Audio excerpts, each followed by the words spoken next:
Jadi modelnya seperti recording sudah mulai. Jadi acara hari Jumat adalah open lecture, dilakukan 2 minggu sekali, ya. Selama satu mata kuliah 1 semester panjang itu ada 6 kali, saya kalau nggak salah ingat, ya. Macam-macam pembicaranya, ya, dari yang model kayak Pak Wawang ini. Apa maksudnya model kayak Pak Wawang? Sampai dengan kadang-kadang saya, kadang-kadang Bu Risa yang bawain dengan temennya dan macam-macam. Kira-kira seperti itu. Jadi itu untuk penjelasan awal. Nah, di batch 10 ada yang unik-unik, yaitu orang yang ikut kuliah kita tapi sebetulnya nggak butuh ijazah dan nggak mau ijazah. Jadi menolak ijazah. Jadi hanya ingin ikut kuliah untuk belajar saja. Oh, keren. Ya, kan itu saya hormati. Terima kasih, welcome. Kira-kira seperti itu. Nah, tanpa memperpanjang waktu, hari ini sebenarnya Pak Wawang wis 100 ya. Wis 107. 107. Jadi Pak Wawang ini teman saya, udah kenal lama, mungkin sudah lebih dari 5 tahun, lebih lah, 10 tahunan. 10 tahun lebih. 10 tahun lebih. Beliau ini pembelajar sejati, ya. Jadi saya dulu impress banget karena waktu ngobrol-ngobrol dia tahunya banyak. Lalu saya tanya, ternyata kalau saya bacanya buku, Pak Wawang lihat YouTube gitu. Sorry Pak, bukan rahasia Pak, nggak apa-apa Pak, mahasiswa kita sendiri. Jadi Pak Wawang lihat buku gitu. Lihat YouTube. Saya saya baca buku gitu. Jadi kita punya perbedaan. Waktu saya tahu, saya bilang, "Wang, nonton YouTube apa ayo, Bang? Pak San mau tak? Ayo kirim nang kene hard disk." Jadi hard disk 2 tera saya kirim, diisi box sama dia video. Wah, sekarang baru ngaku Pak, belum saya lihat semua Pak. DNA-nya beda. Jadi dia jagoan lihat YouTube Pak. Jadi semua video bagus, pembicara bagus di-download sama dia, dimasukin ke hard disk. Jadi kalau dia naik pesawat dari Surabaya ke Jakarta nonton YouTube di pesawat itu. Saya baca buku. Nah, ini juga menarik karena teman-teman belajar itu caranya beda-beda. Jadi kalau Pak Wawang lihat YouTube, saya baca buku gitu. Jadi itulah perbedaan kita. Jadi kenal sudah lama, ada beberapa proyek kita jalan bareng, Pak Wawang membantu saya untuk mentraining beberapa perusahaan, tapi saya tahunya beliau ini ahlinya di pabrik. Jadi kalau ada pabrik, bagaimana melakukan lean management, bagaimana melakukan 5S, 5P, 5 opos, gitu-gitu, itu jagoannya beliau. Jadi bagus, tapi tentu beliau juga mengajar leadership, mengajar yang lain. Dan salah satunya bikin buku, tak promosi pisan Pak. Ya, sudah bikin 10 buku ya, 10 buku. Keren-keren ya. Saya punya mungkin ada 4 atau 5 yang saya punya. Yang beli paling mek situk, liane dikasih.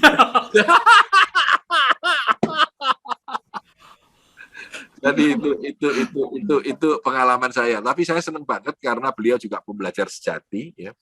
Dan sangat murah hati untuk mau. Padahal dulu baru kenal loh, karena itu saya tertarik. Jadi baru kenal, langsung dikopi sak hardis, mateng aku ya. Jadi ya sudahlah, itulah sejarah saya dengan Pak Wawang. Lalu beliau banyak mengajar dan mengajar dengan sangat bagus di beberapa klien. Saya mintai tolong sekarang untuk sharing dengan teman-teman yang ada di S2 Asia. Saya kira itu pembukaan yang sederhana aja. Saya izin, saya serahkan kepada Pak Wawang, waktunya sampai jam 9, Pak. Nggak usah break lah, Pak. Ngapain break itu? Mereka sudah break semua. Nggak usah. Sampai jam 9, jalan aja, bablas terus. Sambil makan, mau teman apa, Pak? Nggak apa-apa. Sambil makan, sambil minum, sambil mandi, nggak apa-apa. Ya. Mungkin itu saja. Saya pasti akan mengajar teman-teman. Batch 8, saya akan mengajar disruptive strategi, yang cukup menarik, yang saya baru dapat dari Harvard. Ya. Belum jadi materinya, sedang dibuat ya. Nanti kita buat, sedangkan batch 10 saya akan mengajar entrepreneurship, batch 9 saya akan random mengajar beberapa materi nanti di antara waktu-waktu yang ada. Mungkin itu, dan mungkin salah satu atau salah 2 dari open lecture akan saya bawakan. Ya, saya lagi baca beberapa buku yang sedang saya pikir untuk mana yang saya sharingkan. Mungkin itu saya serahkan kepada Bu Tere, mungkin kalau Bu Tere mau mengasih 1-2 kata. Sesudah itu Pak Wawang, sekalian saya izin, saya ingin coba dengerin dari mobil Pak. Mesti nganter bosku. Ya, jadi saya kira itu. Nanti Hendy saya lihat rekamannya aja, Pak Wawang gimana ngajarnya ke teman-teman tentang lean. Thank you semuanya. Selamat menikmati. Bu Tere silakan. Baik, selamat malam. Terima kasih Pak Tanadi. Pak Wawang, terima kasih sudah hadir malam ini. Hari ini Malah. nanti akan dibantu oleh Pak Wadir kami, Pak Bukori. Jadi Siap. peserta malam ini selain mahasiswa juga ada tamu-tamu dari luar. Selamat datang untuk para tamu yang sudah hadir dan ingin mendengarkan apa yang disampaikan Pak Wawang hari ini. Waktu selanjutnya saya berikan kepada Pak Bukori untuk mengatur jalannya acara ini. Kalau tadi Pak Tanadi ngendiko nggak usah pakai break Pak. Jadi nanti lanjut saja. Nanti Pak Bukori yang akan atur kapan ada sesi tanya jawab. Monggo dilanjut. Saya nderek. Baik, Siap. semoga bermanfaat untuk semuanya. Terima kasih. Saya berikan kembali ke Pak Wawang dan Pak Bukori. Silahkan. Terima kasih Bu Tere. Terima kasih Pak San. Kita menuju acara inti. Tentu saya tidak akan memperkenalkan lagi Pak Wawang kepada teman-teman semuanya. Saya kira informasinya Pak San sangat lengkap siapa Pak Wawang. Tinggal ke masuk inti materi. Kalau memang nanti dirasa perlu adanya break untuk tanya jawab, monggo silakan. Tentu Pak Wawang bisa tahu jeda itu sehingga bisa memainkan dengan enjoy. Jadi karena kuliah ini hanya sebetulnya kuliah ini menambah added value kita bagi teman-teman mahasiswa yang ada di S2 Pasca Sarjana Asia. Dan kelihatannya banyak ikut semua ini Pak Wawang. Amin. Terima kasih Bapak. Ya, itu akhirnya menarik sekali karena berkaitan di bidang operation ini. Oke Pak Wawang, nggak mungkin banyak kata, bisa dimulai untuk pengisian materinya. Monggo Pak Wawang. Terima kasih. Bismillahirrahmanirrahim. Assalamualaikum warahmatullahi wabarakatuh. Salam sejahtera buat kita semua. Bapak Ibu sekalian, bukan mahasiswa lah ya, para pembelajar sejati dan kawan-kawan saya, sahabat saya, ibu bapak sekalian. Terima kasih sudah hadir di forum yang luar biasa ini. Semoga layar ini sudah sampai ke layar Anda, layar Bapak Ibu sekalian. Kita mulai. Siap. Oke, tadi udah berdoa dipimpin oleh Pak San. Kalau ada orang nanya namanya siapa pembicaranya, panjang banget kan ya, Wawang Sukmoro bla bla bla gitu ya, nggak usah panggil saya Wang atau Wawang atau Mas Om, boleh lah yang deket gitu loh. Kita temenan gitu loh. Harapan saya itu persis kayak lagi di depan Anda, lagi ngopi bareng atau lagi saya lagi bertamu ke ruangan Anda. Kebetulan dipanggil Mas Wawang sini ngobrol kita. Nah, kita ngobrol seperti itu. Jadi moga-moga kita bisa enjoy, bisa sama-sama asiknya. Terima kasih sekali lagi. Jadi nama saya Wawang Sukmoro. Beberapa orang mengenalnya saya sebagai productivity specialist. Jadi memang saya bergerak di produktivitas. Terima kasih. Saya ingatkan sahabat sekalian, jangan lupa keselamatan. Siapa tahu, karena saya pernah webinar gini, Pak Buhori, pesertanya itu lagi goes malam-malam Pak Buhori. Jadi saya takut kalau nanti terjadi sesuatu. Kalau ngedrive, pastikan dengan safe position ya. Jangan sampai Anda ngedrive sambil ini. Jadi keselamatan penting bagi kita semua yang ada di dalam forum ini.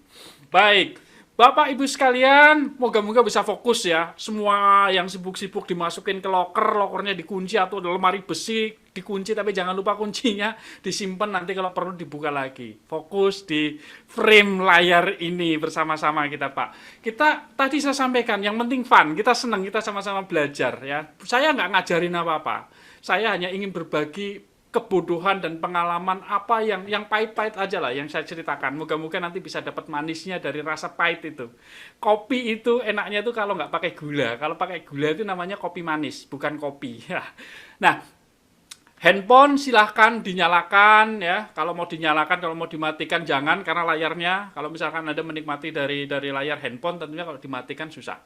Nikmati saja, enjoy saja, santai saja, yang penting kita sama-sama aman dan selamat. Nah, barangkali ada beberapa teman yang nanyain, background-nya Pak Wawang tuh apa? Background-nya Mas Wawang apa? Ya, background saya seperti ini adalah saya seorang practitioner. Kebetulan jadi anggotanya ICF sebagai coach. Kemudian dulu zaman ngetopnya NLP ya di NLP. Kemudian saya juga sebagai master trainer dari BNSP. Lalu kalau kualifikasi, kenapa kok saya disebut sebagai productivity specialist ya? Karena menekuni produktivitas ini dari zaman dulu, dari 25 tahun lebih saya berkecimpung di manufacturing, di supply chain, di industri yang seperti itu. Ya, moga-moga saya bisa bagi, tetapi percayalah bahwa apapun nanti moga-moga bisa diterapkan di tempat kerja Anda atau di aktivitas Anda keseharian. Karena yang kita bahas malam ini adalah materi luar biasa, judulnya adalah Lean Business Improvement. Lalu kuwi opo? Itu apa? Nah, kita sama-sama bingung. Kita sama-sama bingung. Baik, seperti Pak San sering ngomong ya, sebetulnya itu tadi, saya bukan orang pintar, saya juga bukan guru, tapi saya kebetulan pernah mengalami banyak kebodohan, banyak kesalahan, banyak kekeliruan. Nah, moga-moga dengan berbagi kekeliruan-kekeliruan itu, baik praktisi bisnis maupun orang-orang yang sekarang pegang bisnis, belajar dari mereka maupun dari saya lagi berinteraksi dengan mereka, kita mendapatkan sesuatu. Ya, semoga itu yang saya harapkan. Jadi hari ini kita akan ngomongin apa? Kita akan ngomongin Lean Business Improvement. Jadi bagaimana mengimprove bisnis sehingga lebih efektif dengan menggunakan segitiga sama kaki.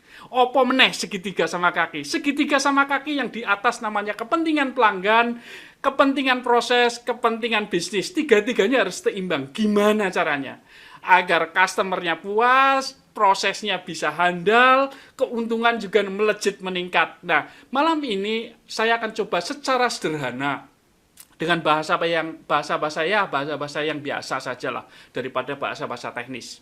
Ya, moga-moga bisa lebih mengerti, lebih memahami sehingga lebih mudah mempraktekkan dalam kehidupan pekerjaan Anda, membuat pekerjaan Anda lebih ringan, lebih bermakna, lebih bernilai. Jadi saya berkeinginan mewujudkan impian dan keinginan Anda itu, sahabat sekalian. Nah, alhamdulillah tadi Pak San juga nyebutin, saya udah nulis 10 buku, di mana buku yang kita bongkar malam ini adalah buku yang ke-8, judulnya Lean Business Improvement. Itu buku yang ke-8. Nanti kalau mau beli ya di Tokopedia sudah ada. Nah, Bapak Ibu sekalian, saya pengen tahu, ya, silahkan di chat, diketik boleh, apa yang ingin Anda dapatkan di akhir sesi Zoom ini, ya. Apa yang ingin Anda dapatkan di akhir sesi Zoom ini? Boleh nggak diketik di chat, biar saya bisa baca. Kira-kira apa yang ingin Anda dapatkan? Monggo. Yes. Ilmu baru, pola pikir. Oke, thank you Pak Sukron, Pak Rusmaidi. Yang lain. Oke, ilmu aplikasi penerapan upgrade diri. Good. Manage produktivitas ya, productivity. Good. Baik. Menjadi pebisnis andal. Yes. Saya juga mau. Pengalaman baru, Lean, cara singkat untuk sukses. Good. Wah, sip lah. Keren ini, keren. Harapannya sejalan dengan kemauan kita di forum ini. Waduh, keren. Apa concern Anda tentang operasi bisnis di tempat kerja Anda sekarang ini? Apa concernnya, Bapak-Bapak? Boleh nggak diketik juga? Concern apa? Punya concern apa sih di tempat kerja Anda, bisnis Anda? Anda punya tantangan boleh, hambatan boleh, atau concern barangkali sebagai karyawan, atau sebagai pemilik bisnis, atau bisnisnya lagi mau growth, atau bisnisnya lagi struggle. Apa concern Anda? Anda punya concern apa kira-kira? Customer satisfaction, oke, pertumbuhan, training public speaking dan hipnoterapi, startup, oke, good. Lancar dan produk menarik, good. Mudah-mudahan kita dapat tipsnya nanti Pak ya, dapat petikan dari sana. Good, up penjualan, good. Siap. Kita coba bahas ya Bapak ya, Ibu-ibu ya. Oke, satu lagi dari mana? Oke, sorry. Apa yang Anda ketahui tentang continuous improvement? Boleh nggak saya tanya, apa yang Anda ketahui tentang continuous improvement atau peningkatan kinerja berkelanjutan? Apa yang Bapak Ibu pikir sekarang ini? Apa yang ada di pikiran Bapak Ibu sekalian ketika dengar kata continuous result, boosting result, improving product selling, good. PDCA, oke. Perbaikan dengan growth mindset, keren. PDCA, SDCA, ini Pak Tony Angga, berat. Siap berubah, ada program challenge dari tim kerja. Oke, nanti kita hadapi ya Bu Rina ya, gimana caranya ya. Good. Satu lagi, 2 lagi. Ekspansi, berkesinambungan, maju, keren.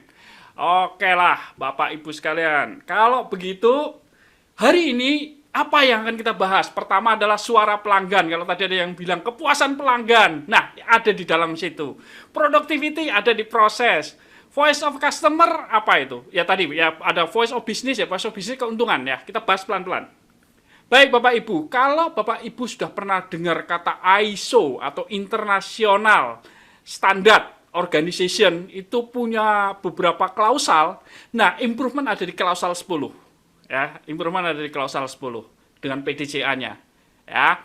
Apa lagi itu? Ntar dulu pelan-pelan. Jadi, Bapak Ibu, konsep di dalam Lean Six Sigma, ini konsep dulu lah, yang teoritis dulu, bahwa improvement itu ternyata berlapis-lapis persis lapis Surabaya. Ya, lapis yang pertama adalah buah-buah yang berserakan di bawah. Artinya improvement itu yang kasat mata, yang kesenggol tangan, yang kedengaran, yang interaksi sehari-hari. Problem-problem sehari-hari, problem-problem yang dihadapi dalam aktivitas operasi Anda, itu muncul pada tataran apa? Berserakan di lantai. Nah, berserakan di lantai kalau udah dibersihin ya, dan buahnya biasanya buah yang bukan buah bagus karena buah sisa codot kan. Tetapi ya bisa dinikmatin atau buah itu ya buah kayak gitu. Tetapi kalau kita naik ke atas implementasinya, kita naik ke TPM Total Productive Management atau Total Productive Maintenance atau Lean Manufacturing, Kaizen Event udah mulai naik, maka kita mulai memetik buah yang gandul di bawah. Ya, buah yang gantung di bawah.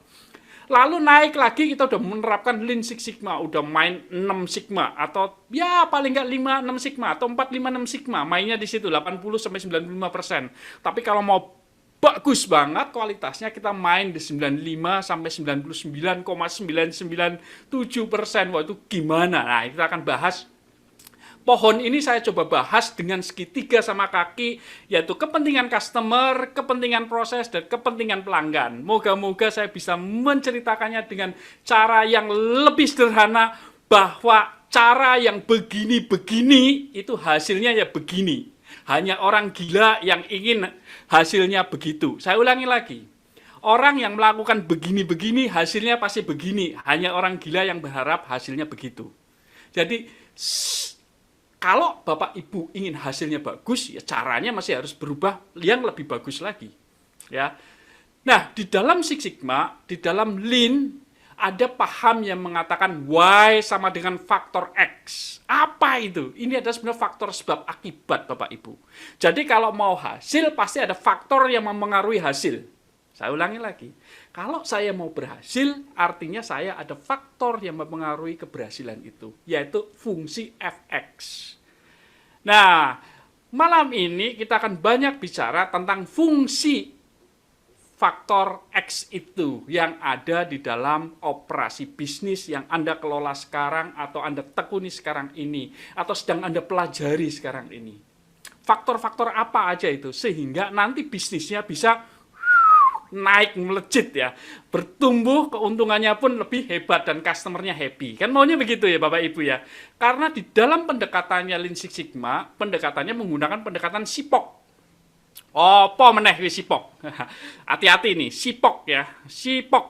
S-nya adalah supplier, input ya, proses, output, sama satu lagi adalah customer. Ya, bagaimana si customer itu bisa happy. Jadi ini merupakan rantai supply chains. Ya, mulai dari supplier, proses sampai dengan customer benar-benar di-manage. Apa yang di-manage? Variasinya. Mengapa kok perlu di-manage? Karena variasi itulah yang menyebabkan hasilnya kurang maksimal atau bisa lebih dimaksimalkan lagi. Kalau udah 98, bagaimana 99% ya? Ini yang akan malam ini kita akan bahas pelan-pelan. Bapak Ibu sekalian, ada diagram ini. Ini adalah diagram kerja kita malam ini. Diagram framework otak kita untuk memahami 3 kubu atau 3 titik di segitiga sama kaki, yaitu voice of customer, process, and business. 3-tiganya mesti seimbang ya. Kalau nonjol satu, pasti satunya akan berkurang. Tapi kalau segitiganya selaras, bisnis itu bisa menjadi terus dan terus bertumbuh berkelanjutan. Bapak Ibu sekalian, bahasan pertama adalah voice of customer. Apa itu voice of customer? Ya, Bapak Ibu sekalian, voice of customer adalah sebuah pendekatan bisnis bagaimana caranya memahami siapa customer kita. Sopo sing tuku produkku. Karena begini Bapak Ibu, Bisnis itu bisa jalan, bisnis itu bisa berkembang, bisnis itu bisa bertahan apabila punya pelanggan. Karena pelanggan inilah yang menghidupi organisasi, maka tidak salah bila ada yang mengatakan bahwa customer yang bayar gaji gua, customer yang bayarin biaya rumah tangga, itu nggak salah Bapak Ibu. Karena bisnis itu tergantung dari pelanggannya. Merekalah yang membeli manfaat atas produk Anda. Saya ulangi lagi. Merekalah yang berani mengeluarkan uang, kocek duit keluar untuk membayar manfaat dari produk yang Anda produksi atau yang Anda buat. So, saya nggak akan cerita ini sebetulnya, tapi perlu saya tekankan, pergerakan ini sekarang udah luar biasa. Kalau kemarin ini slide yang kalau nggak salah itu baru 6 bulan, sekarang udah bergerak. Karena Samsung sudah mengeluarkan Samsung Folded ya, luar biasa banget. Jadi pergerakan teknologi juga udah luar biasa, otomotif juga udah luar biasa. Artinya suara pelanggan lah yang memenangkan, ya, yang memenangkan apa? Yang memenangkan bisnis. Kalau kita bisa mengambil suara-suara pelanggan dan menjadi kekuatan core of the business, maka perusahaannya akan bertahan luar biasa. Bapak Ibu bisa pelajari yang ada di sebelah kiri, atau Kodak, Palm ya, saya dulu pakai Palm Treo ya, kemudian ada Nokia, kemudian ada juga si BlackBerry itu, kemudian sekarang ini Toyota, BMW dan sebagainya juga mulai bergerak mengejar si Tesla dengan keunggulan teknologinya. Mengapa begitu? Karena pelanggan ini suaranya memang macam-macam aneh-aneh, tapi bagaimana memanage mereka sehingga prosesnya mampu, profitnya juga dapat. Nah, ini kata pentingnya Bapak Ibu. Seringkali kalau saya pas lagi di pabrik gitu ya, konsultasi atau jadi konsultan atau mentoring mereka atau menjadi coach, mereka itu, wah Pak, aku sibuk Pak, aku sibuk ini, sibuk itu. Loh sibuk tapi rodamu kotak. Ya nggak bisa melakukan kemana-mana. Kalaupun bisa oval gitu, genjotnya susah. Padahal ada cara yang bagus, cara yang baik dengan roda bulat itu kadang-kala ya kan gua biasa ngelakuin begini. Dari dulu udah begini Pak Wang. Dari dulu kayak gini Mas. Dari dulu kayak gitu Om. Loh, kalau caranya begitu-begitu, maka hasilnya juga begitu. Nggak bisa begini. Ya. Bapak Ibu sekalian, saya perkenalkan sebuah metode. Yaitu metode ini metode lama dan masih valid sampai sekarang. Yaitu disebut dengan nama metode Kano Model. Saya ulangi, Kano Model. Beliau ini luar biasa. Beliau ini luar biasa. Membuat sebuah metrik yang sangat sederhana, tetapi untuk bisa memahami pelanggan. Dan akhirnya memenangkan hatinya pelanggan. Terus opo itu? Di Kano Model ada 5 aspek. Ada 5 aspek. Yang pertama adalah produk Anda apakah ada? Ada Pak. Oke, kalau produknya ada. Pertanyaannya, apakah fitur-fitur yang basic di sini ada? Karena kalau Anda beli handphone, sekarang nggak pakai tombol, pakai touch. Tapi kalau touch-nya nggak responsif, basic saja nggak ada, maka akan membuat pelanggan kecewa. Jadi yang basic ini harus ada. Ya. Produk apapun juga, beli baju berarti basicnya apa? Ada kancingnya, ada cara masukin ke badannya. Kalau enggak, ya basicnya nggak penuhi. Hotel, kalau hotel apa? Hotel apa yang basic? Ada resepsionis, ada tempat parkirnya, ya kan Pak? Kalau 2 ini tidak dipenuhi, pasti akan susah. Bahkan sekarang ada hotel yang katanya nggak pakai resepsionis, tapi setidaknya ada pelayanan untuk masuk hotel, gimana caranya? Ya kan, kalau masuk kamar nggak ada resepsionisnya, nggak dapat kuncinya dari mana? Oh, dari aplikasi. Oh ya, is good lah. Artinya tetap ada cara untuk masuk ke sana. Basic untuk mempergunakan fungsi dasar dari produk Anda. Ya, dan ini dibutuhkan oleh pelanggan Anda. Basic itu harus ada. Kedua adalah namanya performance. Apa itu performance? Semakin baik, semakin puas, semakin bisa memenangkan kompetisi. Contohnya Pak, sekarang kalau kita nginep hotel, hampir kita nggak ngeliat TV Pak. Tapi kita mantengin wifi. Nggak ngeliat TV, yang penting wifi-nya kenceng. Kalau kenceng puas, gitu. Ya kan apalagi kalau ke hotel gitu, bawa keluarga, anaknya main wifi begitu, mau nggak mau harus tersedia wifi yang kuat. Jadi kalau Anda punya wifi kuat di hotel, apakah itu membuat puas pelanggan? Barangkali iya Bapak Ibu. Dan itu bisa memenangkan. Kalau Anda punya kafe, Anda punya tempat ngopi, wifi-nya kencang mesti dicari. Karena apa? Banyak orang pengen numpang wifi. Dengan ngopi bayar 10.000, wifi-nya mainan bisa 3 jam. Tapi this true. Performance. Kemudian delighter. Apa itu delighter? Delighter adalah yang membuat puas. Ya, membuat puas. Oke saja sebetulnya nggak cukup di sini. Oke saja nggak cukup. Perlu apa? Perlu kejutan. Pelanggan itu perlu kejutan. Apa contohnya? Nah, misalkan ke hotel ya datang gitu, dikalungin bunga gitu. Kalau nggak ada bunga ya dikasih kopi. Kalau nggak ada kopi ya Pak, sini tak pijitin kakinya gitu, gratis gitu. Masih seneng gitu loh. Pak, tak ambilin tasnya ya, tak anterin ke atas gratis gitu. Itu delighter ya. Dan ini problemnya, delighter ini kalau tidak hati-hati bisa apa? Bisa menaikkan cost dan mengurangi margin tingkat keuntungan Anda. Jadi Bapak Ibu sekalian, dalam kanon model ini Bapak Ibu harus menstudi atau mempelajari. Kalau ini bikin puas pelanggan, apakah ini akan menambah cost atau akan mengurangi margin? Kadangkala tutur kata resepsionis, tutur kata para bellboy di hotel itu bisa membuat nyaman dan senang para penghuni hotel itu. Nah, itu adalah tanpa biaya.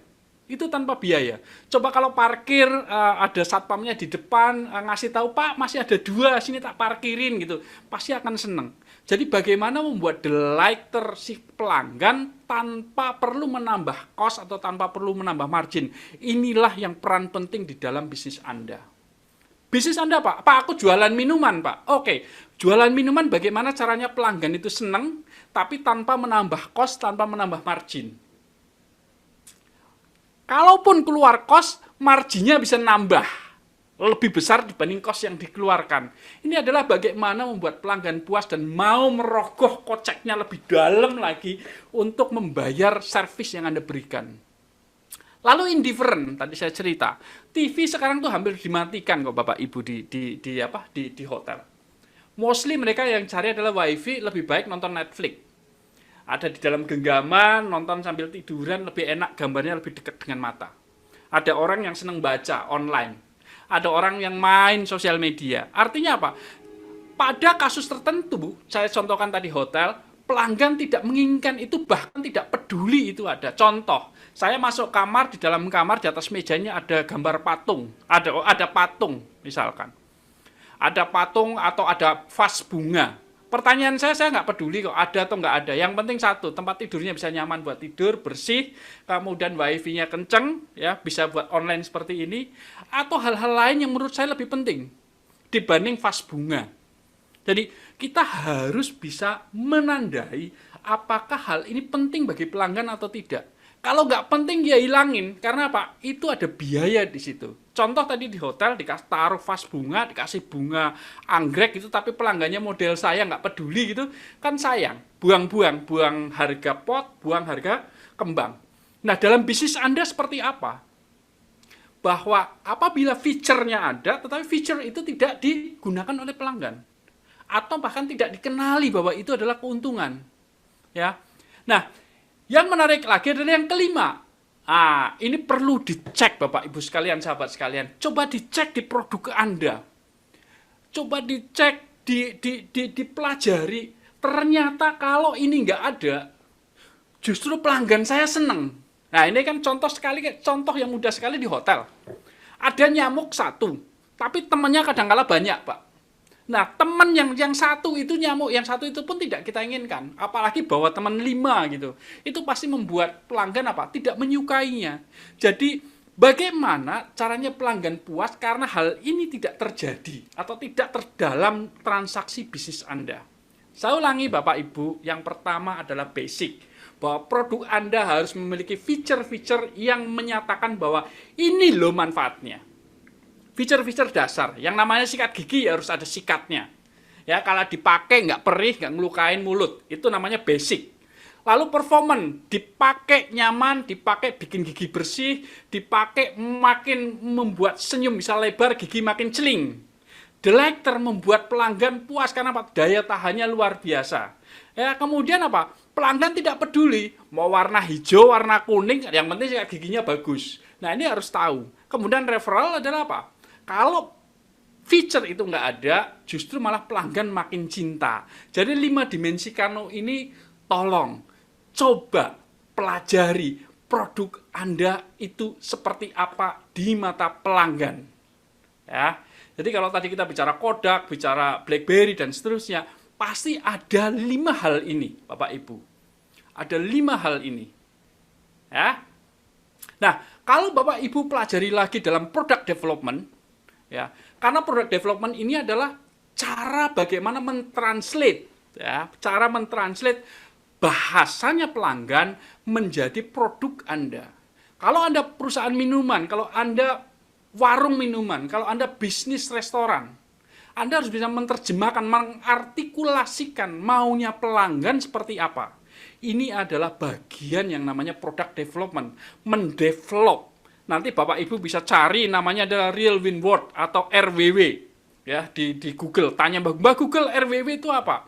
Adalah sebuah tahapan di mana sebuah produk itu didevelop. Setidaknya ada 5 tahap dalam mendevelop produk. Yang pertama ideasi, menangkap suara pelanggan, menjadikan ide, mock up, kemudian di visibility study, harganya berapa, bagaimana impact-nya bagi pelanggan, impact-nya bagi bisnis, kemudian bagaimana mendevelop atau mengembangkan produk itu menjadi semakin nyata, mock up-nya, bentuknya seperti apa, lalu berikutnya di scale up. Artinya apa? Diproduksi yang tadinya trial, kemudian diproduksi agak banyak, sebelum lari kepada komersialisasi. Jadi bagian product development adalah sangat penting sekali Bapak Ibu. Nah, seringkali di dalam bisnis sukses di product development-nya, tapi mati-matian dalam memproduksi barang yang Bapak Ibu buat. Jadi teman-teman product development ini biasanya pintar-pintar nih, insinyur teknis, kimia, dan sebagainya, pokoknya jago-jago semua. Tetapi mereka kadang-kadang nggak sadar, ketika mendevelop produk adalah menurutnya, bukan menurut seperti harapan pelanggan ataupun kemampuan proses yang ada di bisnis yang Anda miliki. Ini harus hati-hati sekali Bapak Ibu. Oke, sampai hari ini, sampai saat ini, sampai menit ini, Anda dapat apa Bapak Ibu sekalian? Boleh nggak ditaruh di chat? Atau masih ada yang bingung? Boleh. Kita harus gila Pak Wawang, gila yang positif. Wedian. Keren. Oke, Bapak Ibu, apa yang Bapak dapatkan? Oke, mantap. Dapat bener. Oke, mantap. Dapat apa lagi Pak dari bahasan saya yang pertama tentang memahami kebutuhan pelanggan sebelum saya masuk ke bagian kedua tentang bagaimana proses mendeliver keinginannya teman-teman yang product development, teman-teman marketing yang menyerap informasi dari pelanggan. Oke, boleh dicoba, keren. Berpikir sesuai kemauan user. It is, Pak. Benar sekali, Pak. Customer oriented. Benar, Pak Tony Angga. Ya, pelanggan adalah segalanya. Yes, Pak. Pelanggan segalanya. Dalam artian adalah bukan berarti segalanya kita bertaruh, bukan, tetapi setidaknya kita bisa memahami keinginan mereka. Dengan memahami mereka, maka produk development-nya benar, proses marketingnya benar, tidak buang-buang uang saja. Karena apa? Benar-benar proses capability-nya yang paling penting. Baik Bapak Ibu, saya lanjut. Oke, pelayanan prima, keren. Saya akan lanjut ya Bapak Ibu, biar nanti akan memahami voice of customer itu seperti apa. Dari voice of process. Bapak Ibu sekalian, tadi saya cerita tentang voice of customer. Voice of customer itu diterjemahkan oleh product development dalam bentuk spesifikasi dan regulasi keinginannya pelanggan. Ya, apapun itu. Anda beli handphone pasti ada spesifikasi dan ada regulasi. Anda beli TV itu juga ada spesifikasi dan regulasi.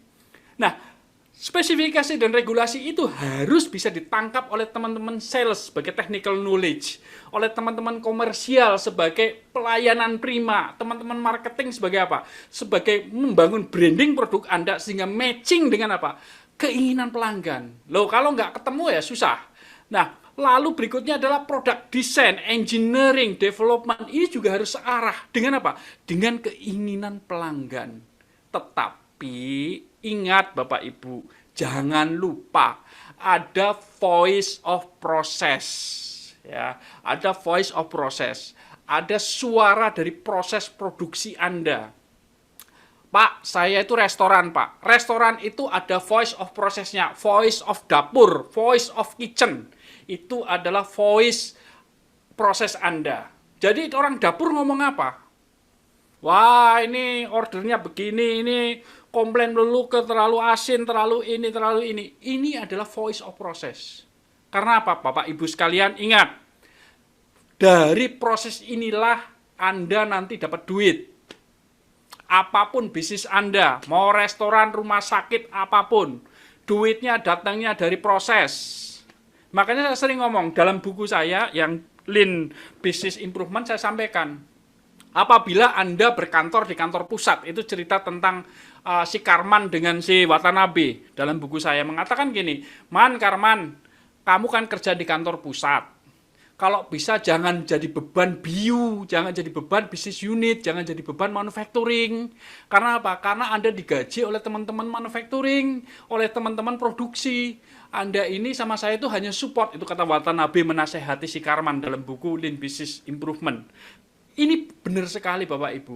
Jadi kalau Bapak Ibu sekarang duduk di korporasi, duduk di corporate, berhati-hatilah Pak. Bapak Ibu punya tugas mulia yaitu membantu teman-teman proses agar mereka bisa memproduksi lebih cepat, memproduksi lebih bagus, kualitasnya lebih unggul, dan harganya bersaing. Ini penting sekali untuk dipahami oleh teman-teman yang menangani spesifikasi dan regulasi, teman-teman komersial, product design, engineer development, harus mensupport teman-teman yang ada di lantai kerja. Jangan sampai desainnya bagus, mock-up-nya bagus, trial-nya bagus, tetapi begitu diproduksi menghasilkan banyak reject, menghasilkan banyak waste, banyak pemborosan. Tentu ini akan berdampak kepada sisi kanan, yaitu segitiga yang namanya voice of business. Oke, kita masuk ke dalam, yaitu voice of process. Ya, kita masuk ke voice of process, Bapak Ibu. Bapak Ibu sekalian, dalam voice of process itu namanya ada 7 flow production. Apapun bisnis Anda Pak Bu, hanya namanya barangkali berbeda. Mesin mungkin namanya komputer, mesin mungkin namanya adalah attendance, mesin itu namanya mungkin apa. Tetapi pasti ada mesin. Mesin itu bernama orang, mungkin saja. Tetapi 7 flow ini harus Anda kuasai. Flow yang pertama raw material atau input. Pak, saya jasa Pak.